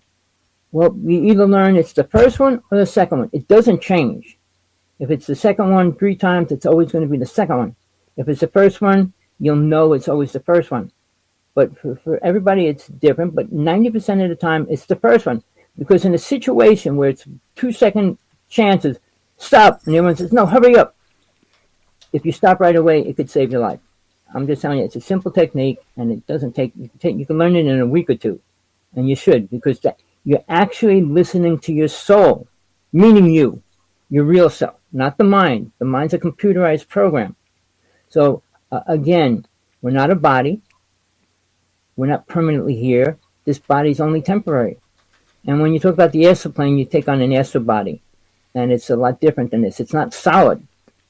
You don't have the same feelings and emotions that you do from the physical reality. Double Tib wants to know if you ever met Valiant Thor. You know, I never did. I know a person that did, that worked with him. Now, during that time frame, they had Evie as well. John Edmonds worked with the doctor that worked on Evie. John Thor, I met one of the people that came down with him. All right. Now, there's a woman that claims that she was one of the 7 that came here. She's pretty sickly and elderly now. She's still trying to lecture on and off. Alnick. All right. Listen to her stuff. It's nice. It's part of a religion I was in for 25 years called Ekankar, about the levels of the inner worlds and things like that she explained. They say they were here first. And I challenged her. I said, can you say one thing about Jesus? And she goes, well, I was told, an alien from Venus being told what Jesus was. I said, that's not going to help me. I know what he was. I was just wanting to know if you want the truth. So, again, it's real. He was real. All these stories that they say is just whistleblowers, they're telling parts of the story. There's always a small truth in everything you hear. But like I said, you got to find the truth. Sift out all the useless stuff or the things that aren't really important. Now, if a person came back from an ET experience and said, we have to blow up this mountain today, that would be an actual sign of help, saying that mine was going to blow up and erupt and cause whatever. I mean, if they gave you something to do. Billy Myers, when he came back from his plane up the ship, he had 100 prophecies in 1950. He wrote them on a piece of paper and sent them to every country on the planet. 89 of them came true. All right, in detail. So was Billy Myers working with a prophecy? He was working with aliens. I told him. The same as, I mean, when you talk about who is given prophecies, are they going to help mankind? See, I don't believe it's useful if it doesn't help. 2 of my best friends, Sergeant 18, Sean David Martin, both prophesied 9/11 the year before it happened. Sean David Martin predicted all the places that it was going to happen, all right, and the time, and so did Sergeant 18. The day that it happened, neither one went to New York City. No one brought it up on the radio, or TV, or anything. I said, a prophecy is useless if it doesn't help.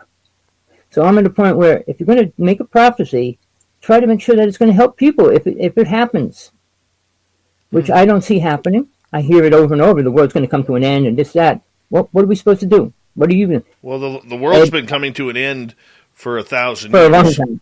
Right. Let's get to Jim's question. Do you have any idea who Mr. Axelrod is? No, that I don't know the name. Maybe I do if I met him or see him, but I don't think so. We'll move on here. Philip is asking, what do you mean by the mob's high priest? All right. I was in Jersey. We had 2 mobs there, okay? My family was part of one of the mobs. But they have a high priest come in and do readings for them. I mean, they'd sit at the table, they all put their guns on the table, and he would read for them, telling them. And then they would put spells on people they wanted to take out and things like that. It was bad. It wasn't a good thing. But I challenged the high priest himself. And he went to come to the house, and he ran away. He did. And then the girl that he was with said to me, he was afraid. He was afraid of you. I don't know why. I said, because he can sense positive energy versus negative energy. Negative energy can't survive positive energy. That's why aliens can't touch me. Why creatures can't touch me. Why I do possessions, deep possessions, and exorcisms. Because they can't touch me. And I was involved with hypnosis, and something they don't talk about. When you hypnotize somebody, you hypnotize those things around them as well. So you get them to talk as well. And you're not going to know who's talking, whether it's the person or the entities around it. So there's a lot of things that most UFO hypnotists don't deal with at any level. I know many high-level spiritual, so-called psychics that claim to be the best hypnotist. And when I dealt with one, I'm not going to say his name, he claims he did more than anybody else in the United States. I think he had to do like 100 a day or whatever. And I listened to what he said. I listened to him talk. But they never speak about anything important. To me right now, the most important thing is learning why you're really here. To have a house, to have children, to have a car. What are you here for? Spirituality is a word that everybody uses. Well, I'm more spiritual now. What makes a person more spiritual? They don't eat animals. They don't kick people. What makes a person spiritual in their mind? All right. I'll give you the shortest definition that I can. Understanding God. It's that simple. And when you get past the astral plane and go into the mental plane, the soul plane, the higher planes, you'll get closer to God to be able to start understanding it. But obviously you're not going to understand it here. You don't understand what deities are, and they're real. I mean, I would have never tried to get involved with a deity. I didn't even know what a deity was when it came to me. All I know it was beautiful. And I followed it. And she taught me all about crystals and the inner worlds and everything else. It was incredible. But I was 6, and it lasted till I was 12. Right. And I didn't even know who it was until I was 25, when my Tibetan teacher said, you know who you're working with? I said, what do you mean who I'm working with? The being that you said you're working with. No. And then he told me. It's Green Tara. All right? And she's one of the deities that's accepted in Buddhism and Hinduism. All right, she's one of the most, to me, the most balanced energy and everything. She's not teaching about death and life, but an incredible being to work with, if you can. Not in all Buddhism and Hinduism, how many people actually work with the deity itself? And I said, let me see people that do, because you learn things, and it's not. But I wanted to say, I wanted to get into like near-death experiences, but I'll skip it. But what I was going to say is, when you experience something, how much of the experience do you remember, or do you want to remember? Getting back to when you go on a UFO ship and you get abducted and get programmed. I do a show every week with a woman from England who's been abducted half of her life. And we have more proof of different things. The government actually took what they cut out of her stomach and will not let the world see it. They said it's too confidential. She had to go to court, and they said, no, we can't release that to the public, because she was abducted, and she had a child, theirs, and she was carrying it, and they cut it out of her. It's certainly part of her story. Sorry. What about programs like MK Ultra? I don't care about any government program, because they're not going to help us directly. Their only concern is to protect the millionaires. Basically, nobody talks about the underground cities. I guarantee the richest people all have their nice little castle underground, planning on going down there when the disaster hits. All right? The Army, the Navy, the Marines, they're out defending the rich people. They're not defending the homeless. Yeah, people have to know about money. Money is the root of all evil. Jesus said it over and over and over. And his phrase was, it's easier for a camel to go through an eye of a needle than a rich person to get into heaven. I put that on all the famous speakers, all the rich people. I put on that thing almost every week. And so you talk about money, and then all of a sudden, I'm going to donate $1.2 billion for this and that. You know, when you have a percentage and you only give a small percentage, like in all religions, you're supposed to give 40% of your salary. All right, if you believe in a religion. But if you call yourself a spiritual person, you wouldn't be living in money. The women in churches, the nuns, can't have money. They can't save money. All right, see, there's a big thing about money, which mankind has, the only thing people care about is money. And everything for the past 6 months is about buying stocks in the new battery, buy stocks in the new battery. All right, and they're trying to say you'll be a millionaire if you put money in there right now. And then they're going to tell you gold's going to be taken away. Gold will never be taken away. It'll go down. It might go down soon. But when it comes back up, it'll be 3 times more valuable. I promise you that. I can tell you this on a personal level. I've been poor. I've been destitute, almost homeless. And I will say this. I have a little bit of money now, and I've never been more happier. But there's a difference between having money and being greedy. Oh, that's a definite story. Greed means you have useless money in the bank doing useless things while the children around your neighborhood are starving to death. All right? I believe in children first, then parents and adults. What we bring into this world, we're responsible for. You have 10 children, you better feed all 10 children. Don't have 10 children if you can only feed 2. I mean, then you don't beat the other ones up that don't do what you tell them to do. We have a sad situation happening, and I just see it this way. Aliens aren't going to make anything better. Oh, well, I had a good experience. Well, what good? I challenge people. I was at a UFO conference by Area 51. And the one person, he was famous. He was on TV doing a show and everything. And I said, well, you work with the Nordics, right? Oh, yeah. I said, what did they do for you? Well, I was in a car crash, and I was outside my car when the car kind of crashed. I said, cool. What else did they do? He couldn't name one other thing. I said, if they're with you all the time helping you, what do they help you do? You know, when you put a person in a spot to tell the truth, very seldom can they come up much more than what they have that program. Well, they helped save me out of this car accident. They'll do something good for you, but they want something in return, just like every other country. We didn't help Tibet because they don't have nothing to offer us, and China took it over. But the prophecy of Tibet was the same prophecy the Hopi people. Get right to the romance and find the way to wow this Valentine's with 1-800-Flowers.com. From classic roses and bouquets to decadent chocolate-covered berries, gourmet treats, and more. Surprise your Valentine with 1-800-Flowers.com. Right now, get the 18-stem Enchanted Rose Medley for $39.99. Or upgrade to 24 red roses for $10 more. Go to 1-800-Flowers.com/tune-in. That's 1-800-Flowers.com/tune-in. Is Whataburger's Honey Barbecue Chicken Strip Sandwich a work of art?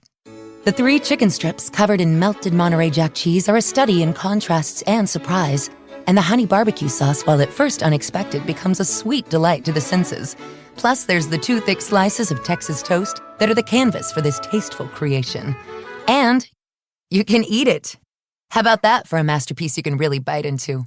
The Honey Barbecue Chicken Strip Sandwich at Whataburger. Just like you like it. I was with Thomas Bignacca right before he died. And he told me, the white man's not going to get along with the red man. And it will be the end of the world. So, and then Tibet just lost to China a couple years ago. So, you know, they put the charts down together, and almost everything about the prophecy was exactly the same. I mean, if there was peace, we'd be going back into farming. I mean, we could have some really nice vegetables and fruits that have value and calories and protein and all the things that should have, but we don't. All right, and we're more concerned about weather, but we don't talk about the real problems of the weather. And aliens have a reason to give us weapons. We have a weapon in the United States, directed energy weapon. We're using it on the United States right now. They use it for the 2 fires in Ohio and California. All right, it intensifies the fire by maybe 70%.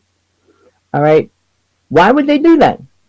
I'm not going to go into detail, but you have to think yourself. Why would the United States government shoot a beam at ourselves? All right, there's a lot of things I could tell you about California. One last thing. All the water that disappeared in California, it went to an underground city. I had a friend personally that followed the pipeline to where it went into the underground city. All right? So, when they say, well, we have a drought. And I'll tell you one other thing. When they have all the blackouts in California, stop using your air conditioners, we're using too much energy. They had to shut that down every time they turned the HARP system on. Seriously. My friend worked in the powerhouse, and they would give him the call, shut everything down. And then they turned the HARP system on. Because it would suck the energy out of the ground and shake everything and would have blown everything out if it was on. So there's reasons why it happened, why birds are dying in thousands and millions, why elk are dying across the United States. Nobody talks about it. They said, it was mad cow disease that killed some of the elk. Linda Mountain Howe was on Coast to Coast, and I challenged her on that. I said, I went across the country. They were dying all over the United States. She was going, well, they were drinking the acid from the volcano. I said, all the men were. I said, no, not at all. But, I'm very looking for the truth, finding the truth, and saying it in front of the person. Because, most people accept what they hear. And I that really bothers me more than anything. Because people like to make stories. I mean, you take the Emerald tablets, the Sumerian tablets, the Urantia, and all these books that have these great stories in them. Which one do you want to believe? Are they all real? Do they have any truth to them? We got 2.5 minutes. Let's get to Downshift's question. Does Bigfoot have a soul? I would say the same soul that an alien has. And it gets reincarnated. All right. It's pretty much aware, kind of like a human. Doesn't actually function as good as human. It has more power than a human. The one I saw smelled incredibly horrible. It didn't hurt me. It could have. But I know, I could tell you a whole story about that, but I'm not. But a Bigfoot did kill a little girl. And they went hunting for him. And he went hunting with them with a lion, and they caught him and killed him. It was part of a Bigfoot family. I was going to do a movie on that, because they have the Bigfoot frozen on ice. And there's a ship in the lake as well. But it all went down the tubes with John Edmonds when we had his brother. So my nephew who did the movie was going to do the movie, another movie. He came down with throat cancer, so we couldn't do it. Quick question from John. We got 90 seconds. Is this a prison planet for a short time per life? It's a prison planet until soul learns what it is. A long time. That means up to 300 reincarnations average. From the beginning, the first time you came onto this planet to the time you really get to leave. If you change your awareness, it could change rather fast. I don't know what it takes for people to do that, because I haven't met one person that has. People say, I'm spiritual now, and what do you do? Oh, I just said I'm spiritual. But no, it's hard. It's a hard work, understanding the inner worlds. Like I said, the first and most important thing you need to learn is how to get out of the body. Starting point. At that point, you can meet angels. You can meet things that can help you, not aliens, to get you into a higher world. You don't want to stay in the astral plane. It's a cool place. When you leave here, it's better than here, but it's not better than the next realm after it. Awesome.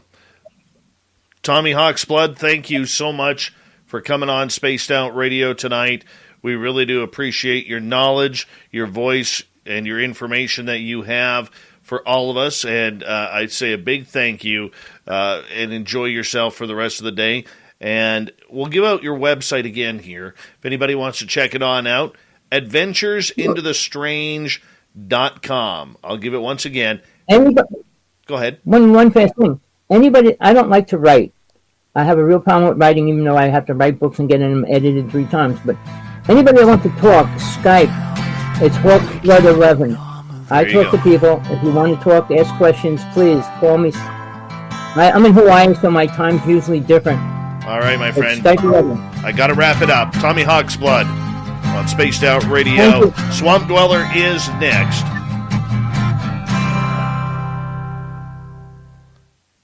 Thank you so much. Thank you for coming on in. Appreciate you, my friend. Till next time. All right, take care. Bye. Bye. That was a good show. Solid show. Fantastic. Hi, Alien Believers. Bash the Impaler. And Jonathan Davies. How are you? The gorgeous Candy Romero. Guys, I'm going to take a quick bathroom break here. I'll be right back.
All right.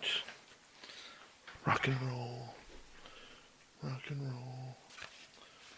Well, that was interesting.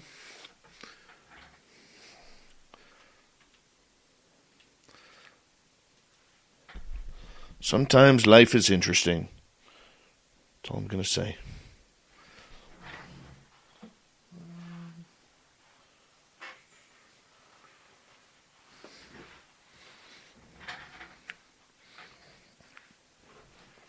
Thomas Rock, how you doing?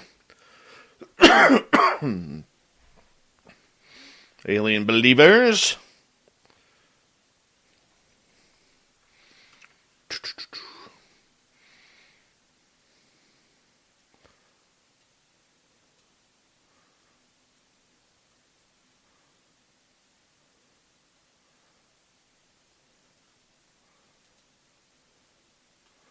All right. Hi, Blue Boom. Welcome to our channel.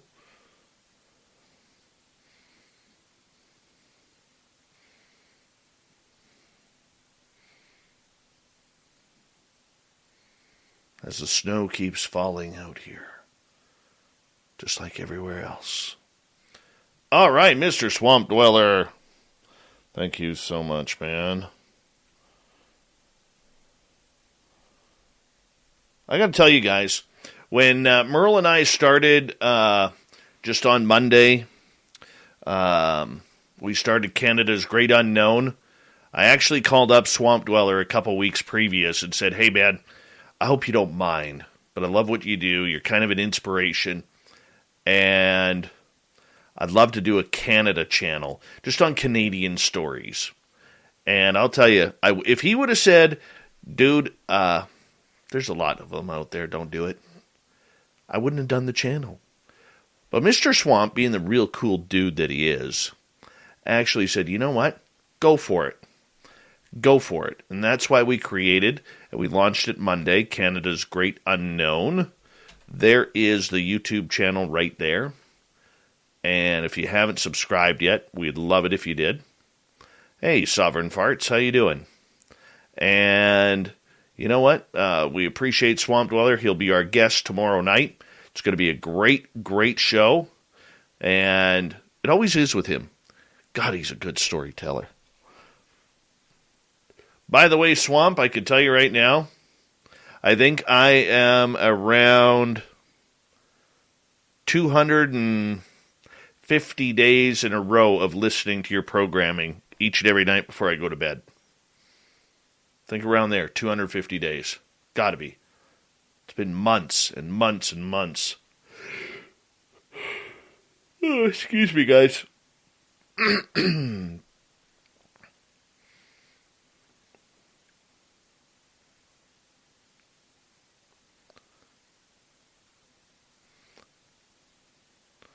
Well, I don't know if it's going to be legendary. I mean, I don't know if we'll ever be as good as your channel, but we're going to give it a good shot. Just having some... I can't believe how much fun it is, to be honest with you. It is so much fun, man. So much fun. I can see why you do it. I mean, it's hard work, but it's fun work, which is kind of cool.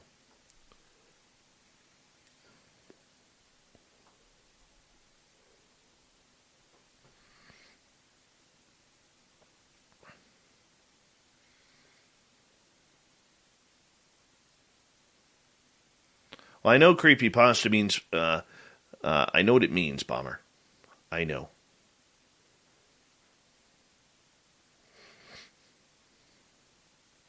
All right, we got 30 seconds. I want to say thank you to Swamp Dweller, to Johnny ×3, Kevin, Dirt Road ×2, and Thomas for the great super chats. It's a wonderful way to support what we do here on Spaced Out Radio. And if you haven't subscribed to Swamp Dweller yet, make sure you do that as well. You know, trying to get him up to 300,000 here before, next few months. He's cruising. It's at 252. Here we go, everyone.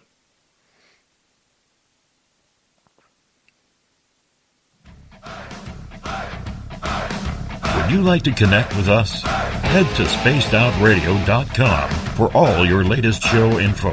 Now, back to Dave Scott and SOR. Third and final hour of Spaced Out Radio is now underway. My name is Dave Scott. Thank you so much for taking the time to join us. We really do appreciate earning your listening ears wherever you are on this beautiful planet we call Earth. Hello to everyone listening in on our terrestrial affiliates around North America, digitally on TalkStream Live, Revolution Radio, and KPNL. All of our archives are free. Join us at youtube.com/Spaced Out Radio. Just do old Davey the favor, hit that subscribe button. The Desert Clam has set the password for tonight in the SOR Space Travelers Club. Kaleidophone. Kaleidophone is your password. Use it wisely, Space Travelers, as the Clam sets the password each and every night right here on Spaced Out Radio. Our website is spacedoutradio.com. We have a plethora of features for you. Rock out to Bumblefoot, read Shirky Poo's Newswire, check out our swag as well. Follow us on Twitter at Spaced Out Radio, Instagram at Spaced Out Radio Show, and now on TikTok at Spaced Out Radio. It is that time of the night where once again we head into the swamp, where our main man, Swamp Dweller, takes us for another spooky story adventure. Hi, Spaced Out Radio listeners. This is Swamp Dweller. It's time for your nightly dose of spookiness on the show. If you have an interesting encounter or a spooky story that you would like to share, be sure to submit them in at swampdweller.net. You can also find our YouTube channel at youtube.com/swampdwellerreads. Now, let's chill out, relax, and together, let's enter the swamp. It was back in the 1980s. At the time, I was in my late 20s and I would often grab my collie, Lacey, and drive my Mustang convertible to the park not too far from our home to go hiking. Although I was a single female, I always felt safe hiking in that park. It was like my second backyard. It was a hot Sunday morning in July. There was a slight breeze and a beautiful blue sky. It was pretty early, around 8:30 a.m., and the park was deserted when we pulled up into the parking area. The parking lot was near the picnic area and restrooms, and it would get crowded later in the day when the families arrived for their picnics, and the fishermen would make their way out to the lake and try their luck at catching that elusive big one. This park covers 1,900 acres of land, and has miles of wooded dirt trails that intersect each other.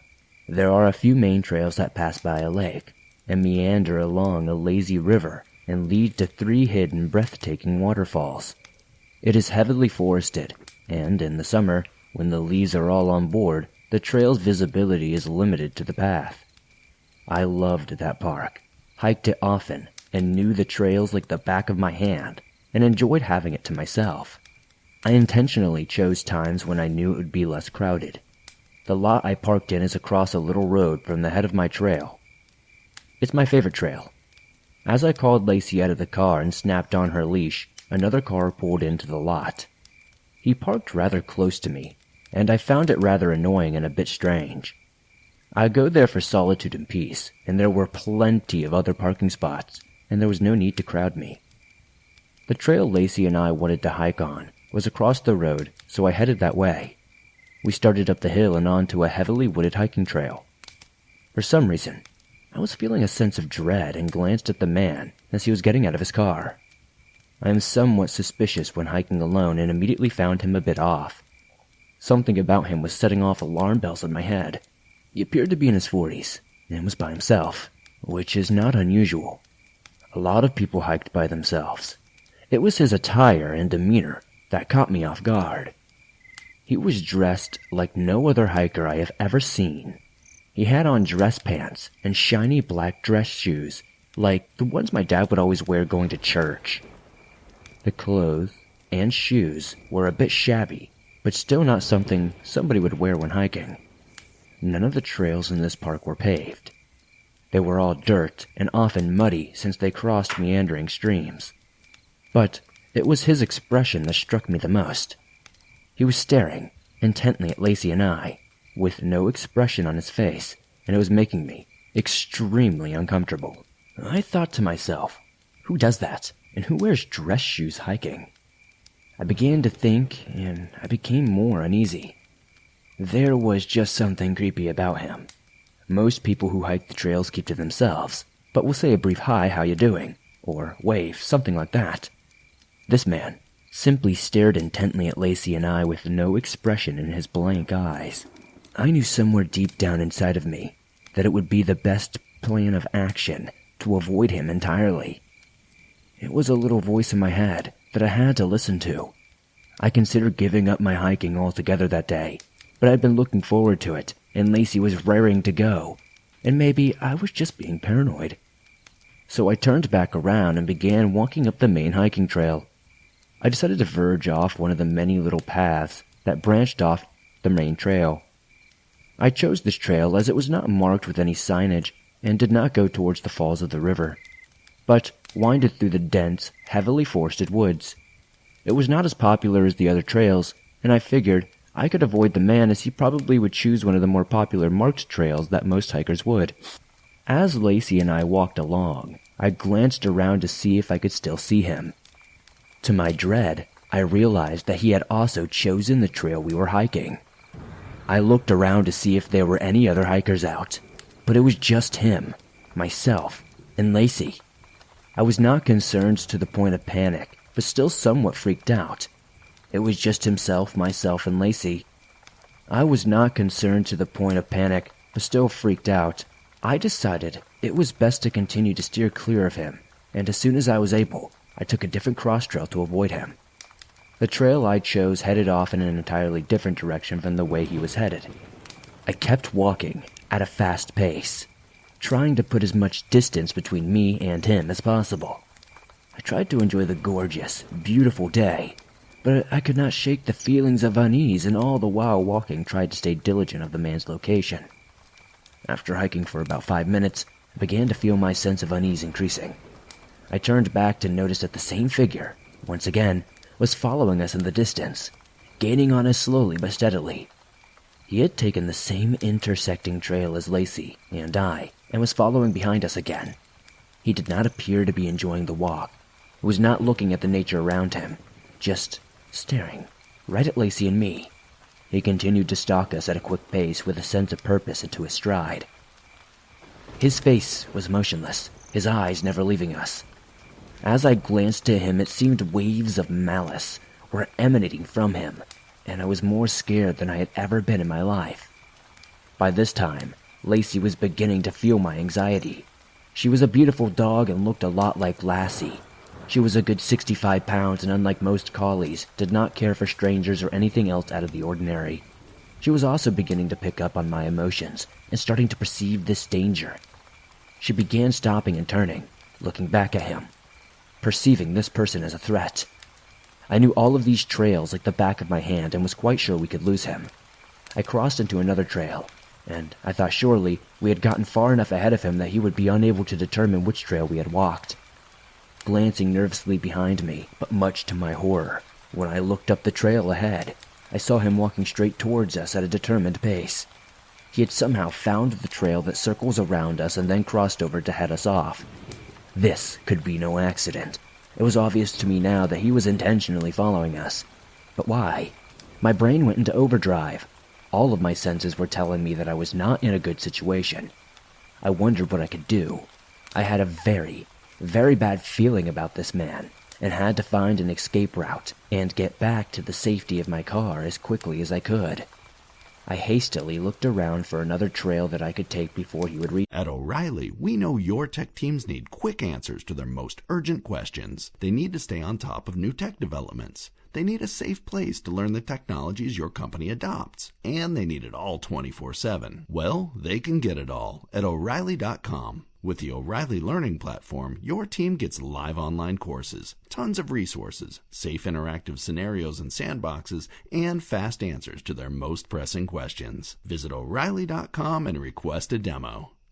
Get right to the romance and find the way to wow this Valentine's with 1-800-Flowers.com. From classic roses and bouquets to decadent chocolate-covered berries, gourmet treats, and more. Surprise your Valentine with 1-800-Flowers.com. Right now, get the 18-stem Enchanted Rose Medley for $39.99 or upgrade to 24 red roses for $10 more. Go to 1-800-Flowers.com/tune-in. That's 1-800-Flowers.com/tune-in.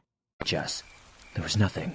Quickly thought it through, and determined that my only options were to turn and run back to the opposite direction, dash into the heavily forested woods, or walk right past him. I looked at him, judged the distance, and knew if I ran, even with his street clothes on, he could possibly catch me on the trail. I had no desire to run off into the woods as the grounds are heavily covered with tripping hazards, and I've watched enough horror movies to know that the running victim always trips and falls out of panic.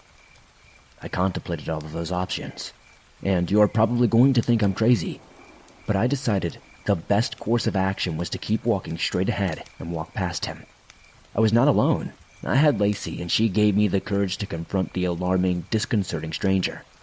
As we walked closer to him, he said nothing but kept staring at us intently with his blank, emotionless expression. His eyes were very dark and menacing. I walked nervously towards him, and as we got closer and closer to him, I began talking to Lacey under my breath, urging her on with a desperate voice pleading over and over, "Get him! Get him!" Lacey felt my fear. She felt it to her very core, and fed off of it. She began growling low in her throat. The closer he got to us, the louder and more profound the rumbling from within her became. By the time we passed him, I was physically holding her off by her leash. She was lunging at him, snarling and baring her teeth. He did not react like someone being threatened aggressively by a dog. There was no resentment, no irritation. Strangely, he said nothing to me, and I said nothing to him. He passed by us and gave Lacey a wide berth, no longer looking at us or showing any interest at all. I lightly said, "That's not nice, Lacey." I was petting her and encouraging her to growl at him the entire time, though. She continued to give him the Clint Eastwood stare and kept barking until he was well past us. I kept an eye on him, ensuring he did not back away or turn back towards us. I was eventually relieved to see that he made his way to a trail that led to the parking lot. I got in his car and drove away. I continued my hike heading to a different side of the park. I kept thinking about the man and wondering what he had been doing. To this day, I think Lacey saved me from an awful situation, and when we returned home that day, I made sure she got an extra special treat. And we thank our man Swamp Dweller for another awesome story. You go to his YouTube channel, Swamp Dweller Reads, hit that subscribe button, and have some fun with it. There's literally thousands of stories there that he has done over the years. We love him around here. He'll actually be our guest tomorrow night, so it'll be great getting into some stories with him as well. All right, it is that time once again for the fedora-wearing John Hudson and the Unbiased UFO Report.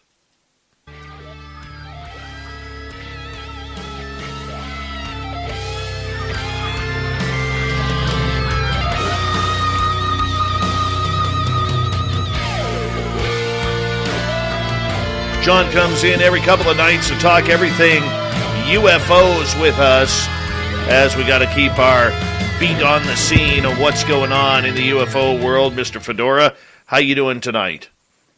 Doing good, Dave. You're doing good. How about you? I'm trying to get a little more light on myself here.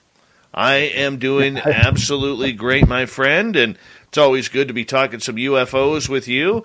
And we got some really cool topics, for tonight.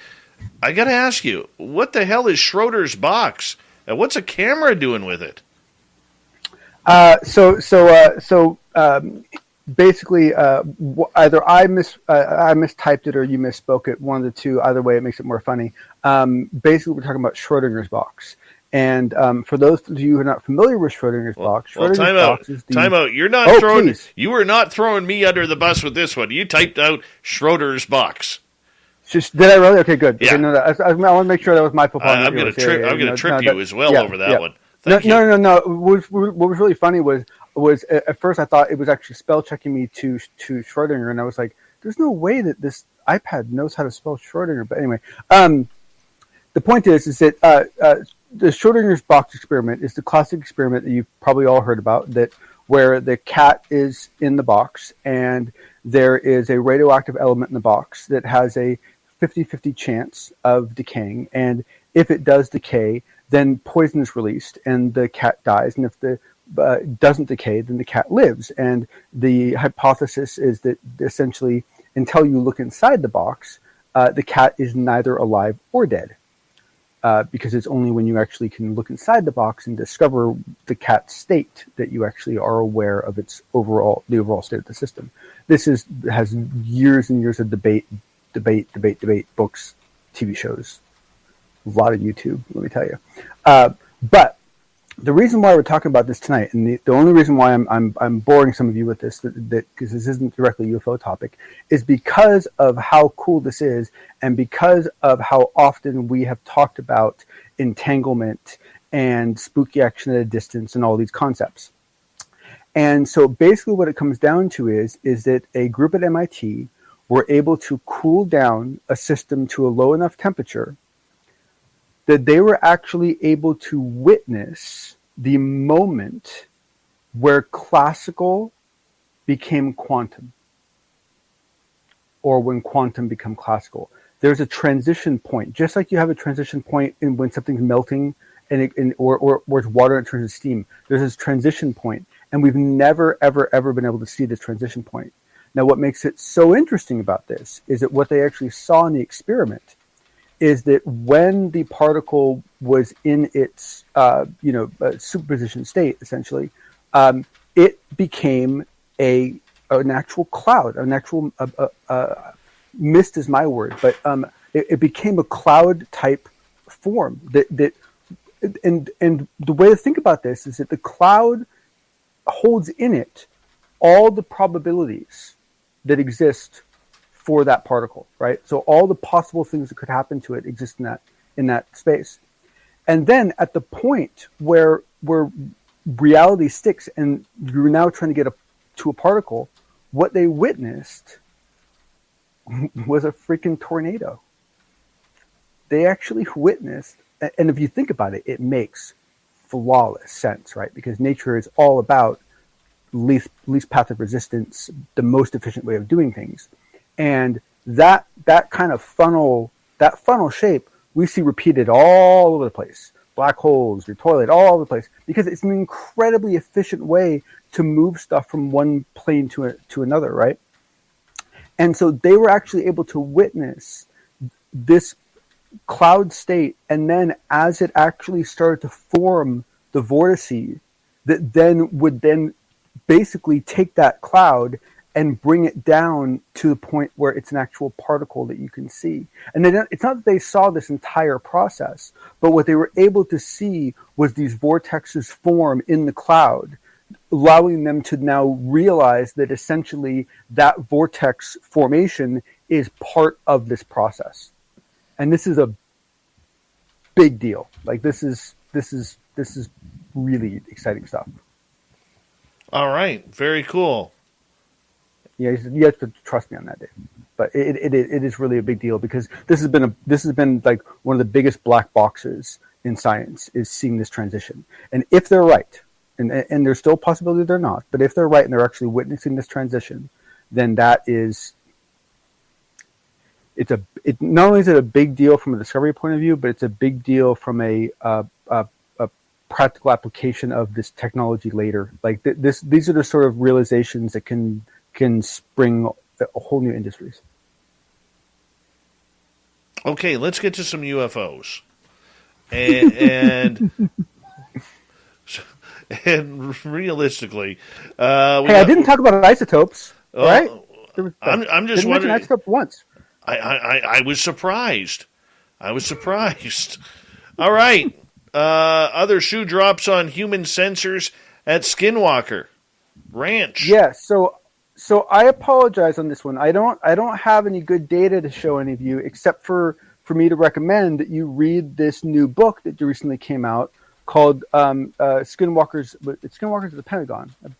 Oh, bugger, I have it written down somewhere. Skinwalkers, the latest book that just came out, and where you have to kind of attach another data point is if you go back to some of the earlier days of Skinwalker Ranch, what one of the things that got reported that was considered, well, at least me personally, I considered to be extremely weird, was the essentially while people were on Skinwalker Ranch, if they had an event, if they had any sort of interaction with anything that was weird, one of the things they had to do was they had to give some biological samples immediately, like body fluid, and essentially send that to a lab in Las Vegas, right? And so originally this was a little bit of a mystery as to why on earth they were doing this, right? Well, now in this new book, what Lukatsky, if I'm pronouncing that right, I hope I am, what he covers in this book is that what they discovered was that the human immune system is one of the best sensors they'd ever discovered. And that you can tell a boatload of stuff from your immune system, including things like, certain types of magnetic fields. I mean, you can discern. I was shocked how much you can discern from your immune system. And so now the other shoe drops, and now we understand why they were asking everyone who had any sort of event to send their fluids off to Las Vegas, because the nice thing about doing the immune system was all you needed to test it was a blood sample. It's not an invasive procedure. All you need is a blood sample. So once you have a blood sample, you can do the full battery of work that you need to do to get the results you're looking for. And so what they were doing was that they were using them all as human sensors by monitoring their immune systems. And if you think about it, this not only is super interesting, but there's an kind of an odd correlation possibly in that so many of the side effects that we see from contact end up revolving around immune system issues, right? And so it'd be interesting to see if there ends up being some relationship to that in the future. We'll see. How is that going to affect any sort of testing at Skinwalker Ranch? Well, it's not that it's going to affect the testing. What it is it finally opens the door to us and helps us understand what they were doing and why they were doing it. Right? It explains why they were able to get away with perhaps not having as many sensors in the field. It's the reason why they were. It was a very weird thing that they were asking people to do body fluid, deposits into a container and send it to a lab in Las Vegas. I mean, I'm sorry, like even if you're at Skinwalker Ranch, which is, let's face it, not the most normal place in the world, that had to seem damn weird, right? I mean, it's like, you want me to do which, right? I mean, I don't know. But it is understandable, though, John. So we got about a minute to go, because if there's any sort of radiation coming through, they're going to want to test it. Oh, yeah. Oh, for sure. But, I mean, there are other ways the body will show that. But no, you're right. I mean, you absolutely have to appreciate the fact that they cared about the safety and that they were. I completely agree. But what we've learned now is that the human immune system was specifically being leveraged as the most sensitive tool they had for measuring effects of the phenomenon. Very true. Very true. Excellent work so far. We have you for another segment here right after the break on Spaced Out Radio. And when we come back, we're going to spend some time on this one. The Lou Elizondo documentary. A lot of issues going on with this one right now. Are they justified? Are they not? We'll find out. The fedora-wearing John Hudson is here on Spaced Out Radio. He comes in, keeps us all up to date on what the isotopes are doing on a daily basis. We appreciate him around here. We'll be back with the final half hour of Spaced Out Radio right after this.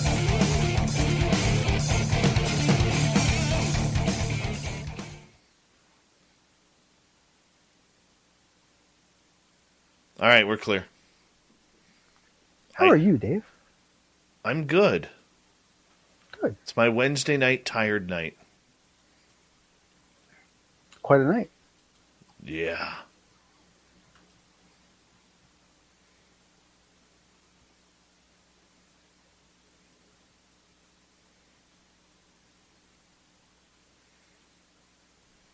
Yeah, I really debated talking about this issue because, one, there's so much talk occurring about it. It's like, what more could you say?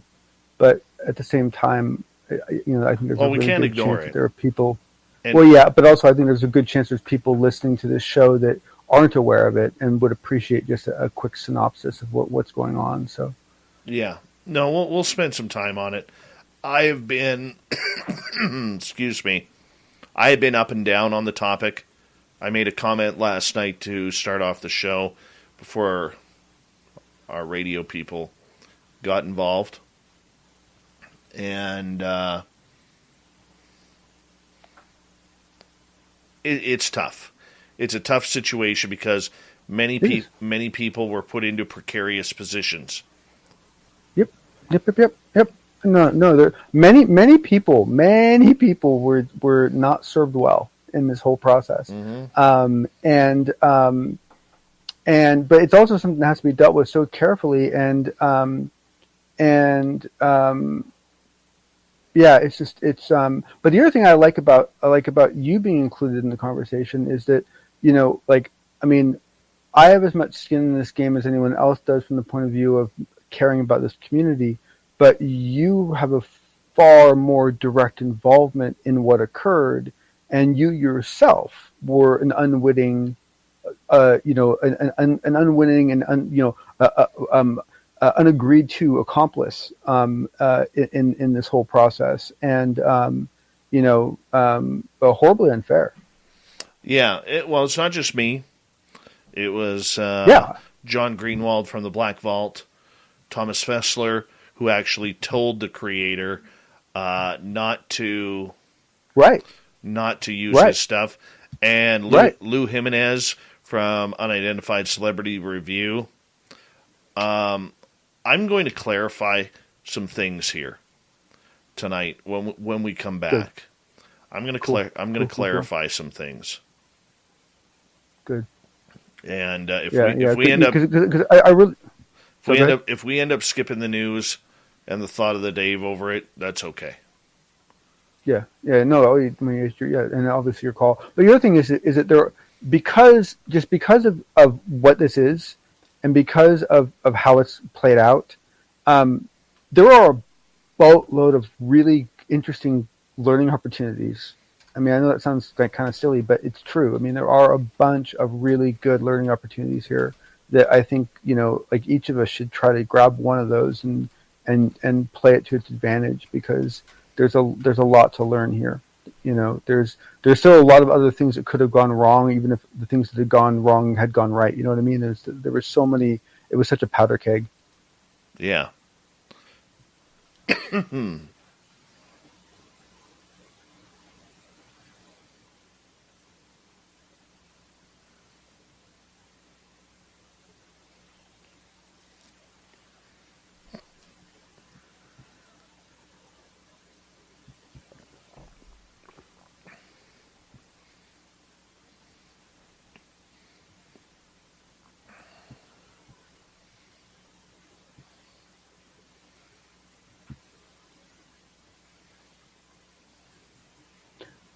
I have this cool app for my TV that it's a pixel flipper, and it flips each pixel between like 24 and 27 times a second. That's kind of cool. Flips its colors, and it basically creates like just, you know, snow, like static. But what it does is it fixes like stuck pixels and like shadows and like, you know, like burn-in issues you have on your TV. Absolutely. And it's kind of fun to look at, because it's kind of like, it's like entropy in practice. We got 27 seconds. Big thank you to Dirt Road ×2, Thomas, Kevin, Johnny ×3, Swamp Dweller for the amazing super chats tonight. Thank you very much for the love and support of Spaced Out Radio. We really do appreciate it. And we're going to get going here in about 5 seconds. If you haven't signed up yet for our YouTube channel, here it is.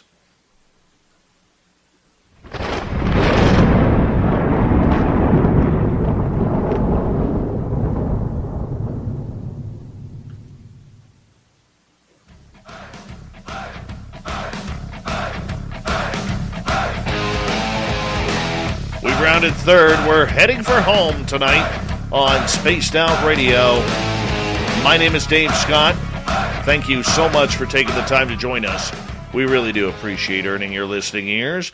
Want to remind you that if you've missed most of this show or others, check out our free archives by going to youtube.com/Spaced Out Radio.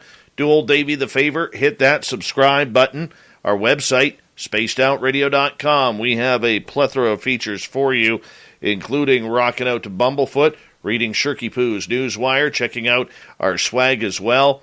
Follow us on Twitter at Spaced Out Radio, Instagram at Spaced Out Radio Show, and on TikTok at Spaced Out Radio. We continue on tonight with the fedora-wearing John Hudson and the unbiased UFO report. And John, last weekend, there was a documentary created by Lou Elizondo, or on Lou Elizondo, that has been highly critical of him.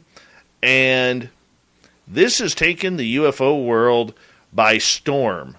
There's a lot of people who are absolutely praising the creator of this, and there are people who are absolutely berating him. I mean, it's about a 50-50 split right now. And it's so hard, because there's so many shades of each one of them. Because, you know, you take me, for example, and I will... Your teams need to master new technologies fast, and they need answers to pressing problems right now. Don't stress. With O'Reilly, your tech teams can learn what they need and get back to work fast. Visit O'Reilly.com for a demo. That's O'Reilly.com. On January 19th, 2022, for BBDO and AT&T Radio, ad ID AXWR0975000. Spot title, Fiber Lifestyles Meet the Walkers BAU 60. 60-second radio. Gorgeous gaming, stunning streams, unbelievable bandwidth. Welcome to another Lifestyles of Gagillionaires. Meet the AT&T Fiber customers winning at life with hyper-gig speeds. Say hello to the Walkers, a family of not one but 4 Gagillionaires, each living up their Gagillionaire life at ludicrous internet speed. First up, Anna Walker. She dominates streaming like the matriarch she is. No show ever goes unwatched under her watch. Next episode. Next up, Peter Walker. There's no stopping this dad bod from showing up to his virtual workout sessions. Let's go leg day. And finally, the Walker twins. They may look alike but couldn't internet more differently. Harry dominates his fellow online gamers while Heather group video chats with friends. Ooh, nice background filter, Jess. Live like a gagillionaire. Get internet that upgrades everything. AT&T Fiber, now with speeds up to 5 gigs. Limited availability in select areas. Speeds not guaranteed. Single device wired speed. Max 4.7 gig per second. Visit att.com/hypergig for details. Viciously defend the voice of a dissenter. Always. People should always be welcomed to offer dissenting views. There should always be a safe place for that. And if that film had been done differently, I'm not even going to place judgment as to how, but if that film had been done differently, it could have been a really valuable asset to the community, right? I mean, you know, like anytime someone does a good, thoughtful research project on anyone or anything, it educates all of us. Unfortunately, you know, this one just, I mean, execution was just challenged. Well, I think what we need to explain to people, especially our radio audience, who may not fully understand this documentary, some people are calling it a piece that is a complete hit piece on Luis Elizondo and his credibility, where the creator went as far as doxing his family members, his wife, his children, which hasn't sat well within the community. The creator of this also, asked some very, very tough and pertinent questions. Where I draw the line with a little bit of it is the fact that the creator of it really has come across, I don't think, let me put it this way, let me rephrase here for a second. I don't think there was a lot of journalistic integrity. Now, granted, the person is not a journalist. Okay, he's a UFO aficionado who enjoys and loves this topic. Let's be real with that right off the bat. His opinions may differ from many in the UFO community, and I think he allowed his own personal bias to really come out and play in this documentary. Now, when I watch a documentary, I want to see both sides of the ledger. There was no interviews. His research on a lot of it was pretty good. He was quite assumptive on many other of the pieces. When I say assumptive about whether or not Luis Elizondo actually served in the military, because his records aren't public. But, I mean, it's the same thing as I used this example talking to a person in the UFO field earlier today. When the Navy SEALs took out Osama bin Laden, we don't know their records. We don't even know who it was. That's the type of team Luis Elizondo, we are led to believe, was a part of. But, that being said, Elizondo is a polarizing figure. He spins a lot of words that don't provide a lot of answers.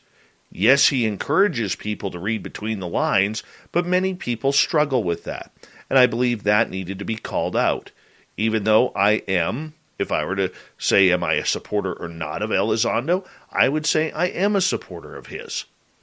All right, because I've talked to the man privately. But where I am very concerned with is this point. We, as Spaced Out Radio, are currently talking to our lawyer regarding our interview and portions of our interview being shown in this documentary without any consent or knowledge of it happening. And I'm a pretty easy guy. If anybody wants to use our stuff, as long as it's in good taste, you're more than welcome to use it. Okay? You're more than welcome to use it. But we were not contacted. We were not informed. We were not given the opportunity to say yes or no. And one of the pieces that they showed, there was actually on our screen, because for our radio audience, we also broadcast on YouTube Live as well. And a lot of times we'll put people's names up in the chat room for either a comment or what they call a super chat, which is a donation to the show. And he actually put one of our listeners' names in the documentary when their name came up on the screen. And that person is very upset about it. Now, it wasn't just Spaced Out Radio that he used interviews from without permission under the name of fair use. He also used it from the Black Vault and John Greenwald, who never has come out publicly saying he's never given permission for anybody to use that in a documentary style. He contacted a good friend of this show, Thomas Fessler from Disclosure Tonight, asking if he could use clips from Fessler, and Fessler said no.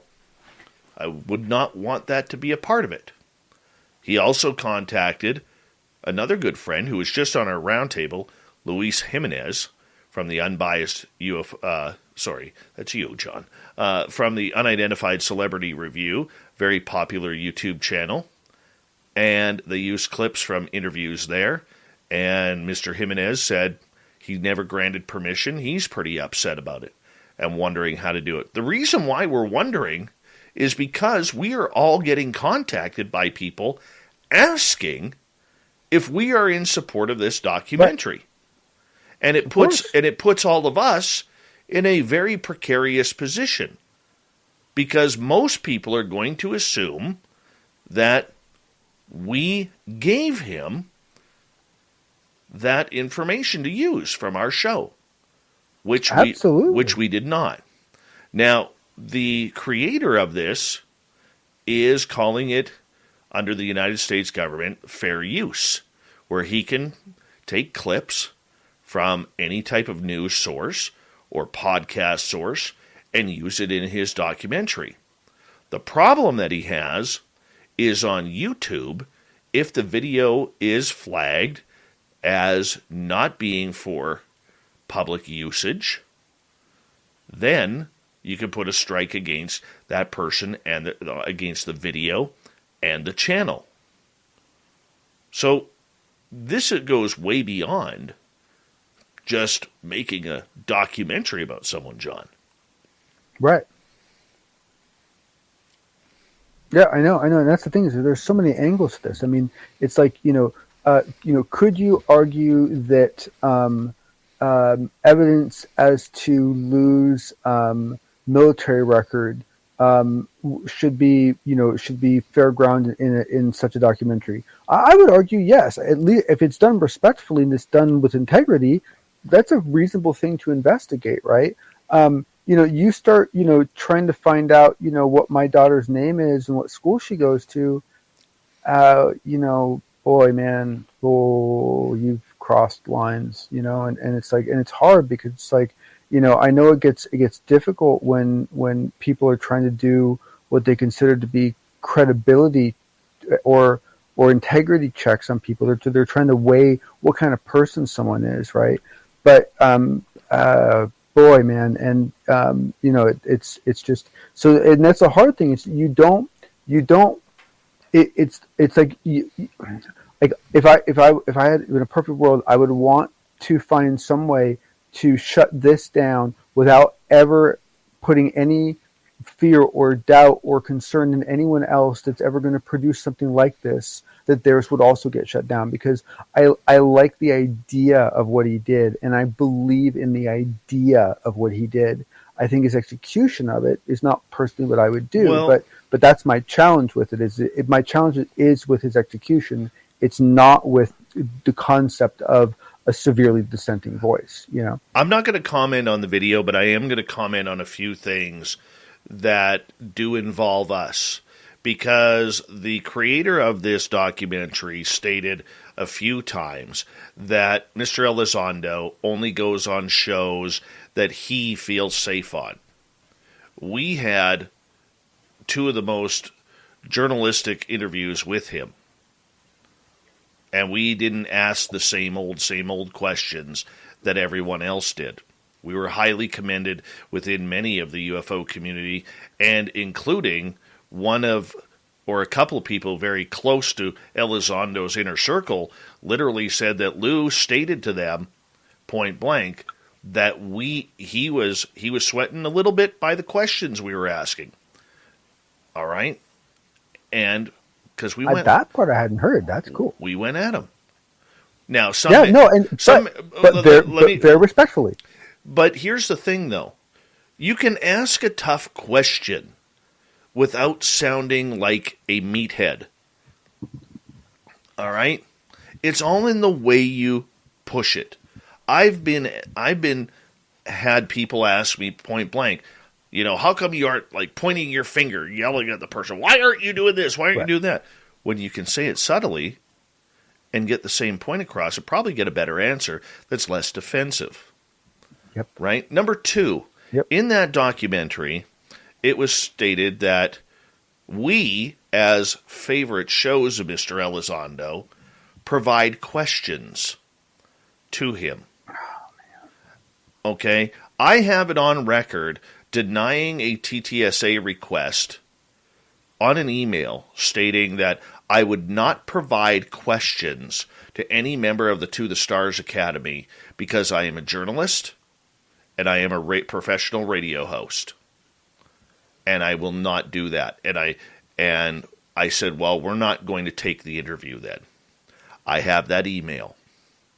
All right, so the idea that we were asked, or it was said in that documentary, that we were providing, not just us, but every show that he goes on, provides him with the fluff ball questions, is not true.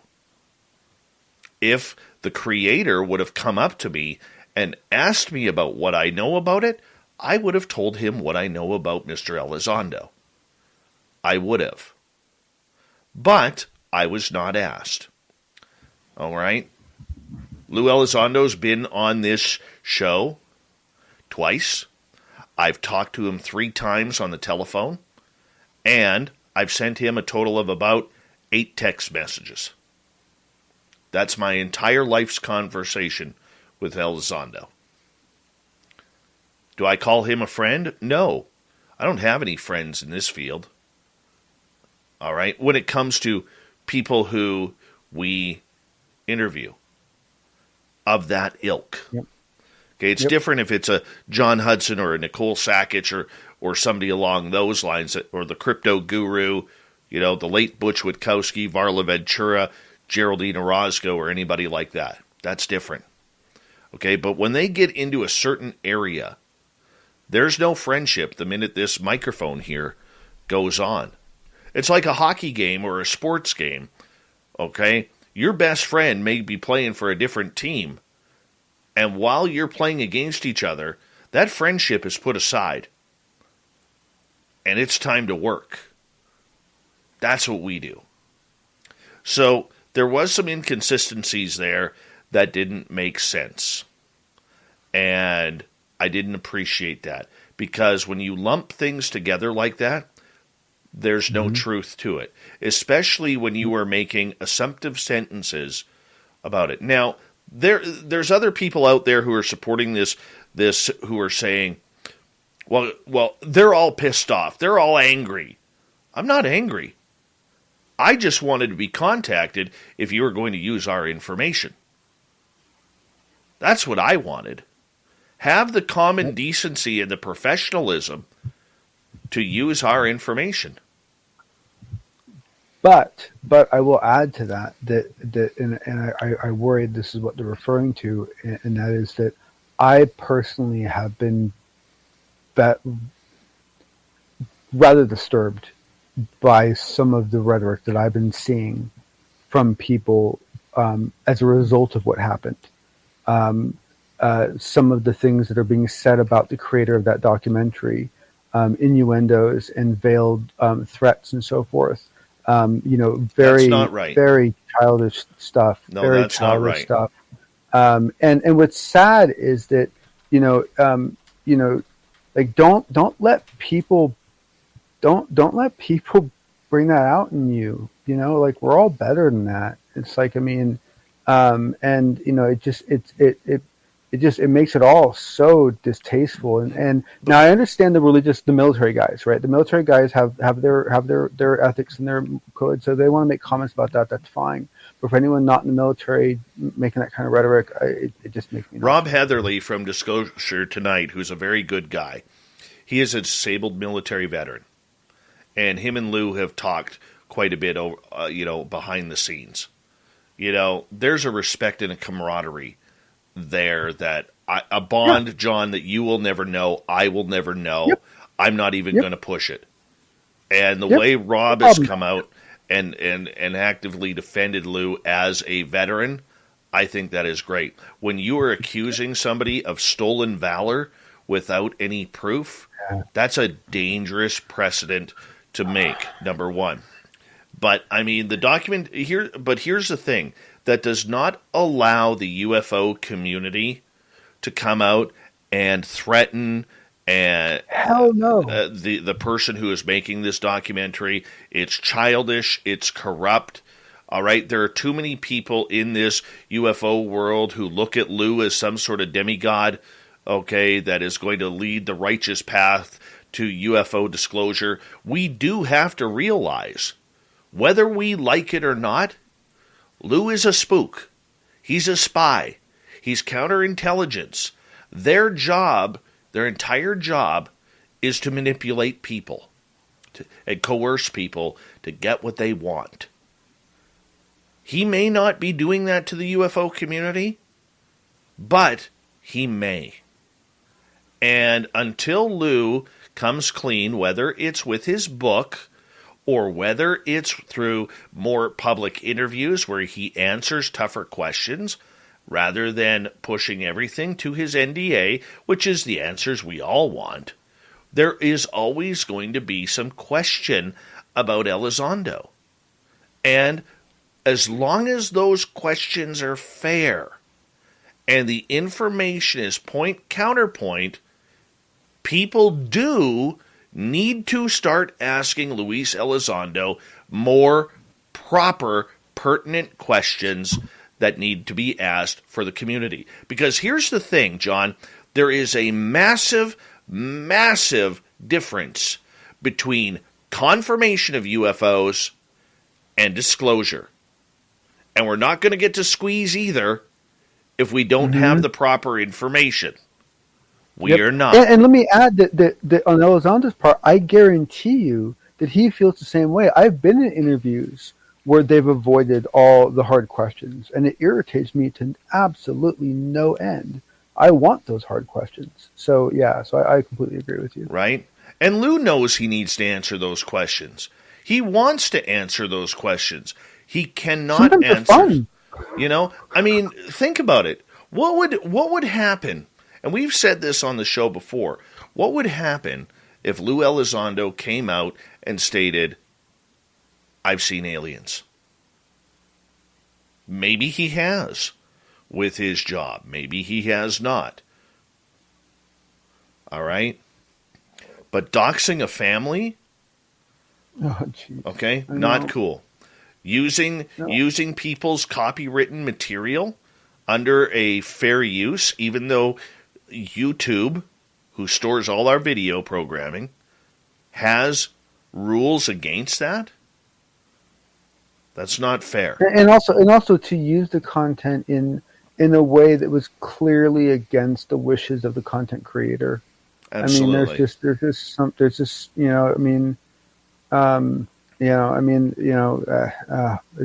I said, there are so many aspects to this that you could dive into as a really interesting learning experience.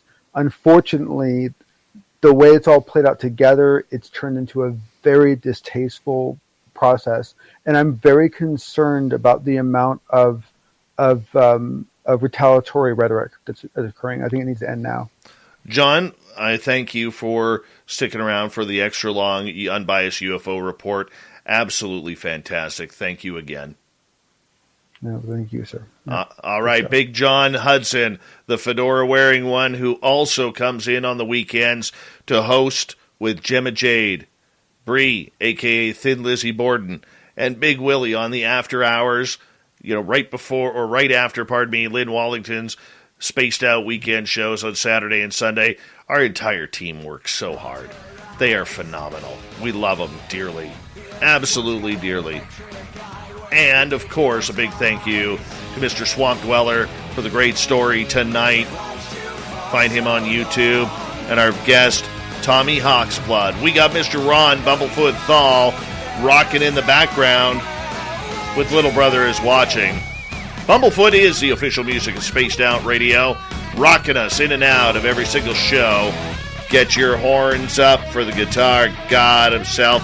Special thanks to everybody listening in at home, at work, in your cars, wherever you may be. Thank you to everyone in our chat rooms tonight. YouTube, Twitch, LGAB, Revolution Radio, Spreaker, Facebook, and on Twitter.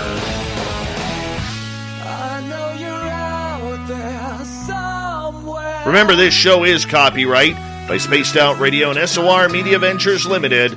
Thank you so much for choosing to share your evening with us. Because together, my friends, we're watching. We own the night.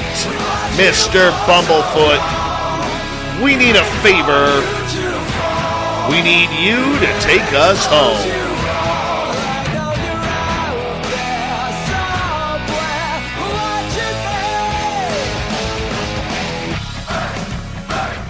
Yes, the Woo Train has docked for the night. But soon, my friends, we shall ride again. Your seats are always available. Your tickets never expire. And if you want to bring a friend, we've got room for them too. Good night.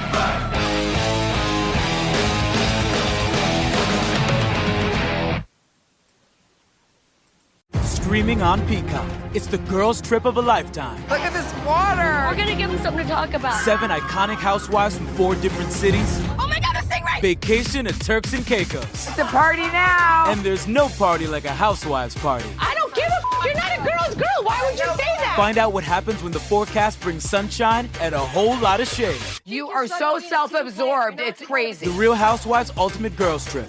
All episodes streaming now. Only on Peacock.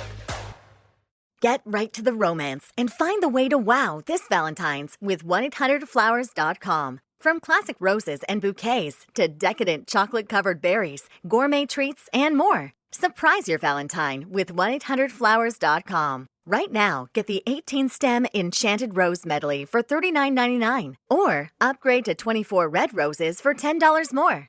Go to 1-800-Flowers.com/tune in. That's 1-800-Flowers.com/tune in.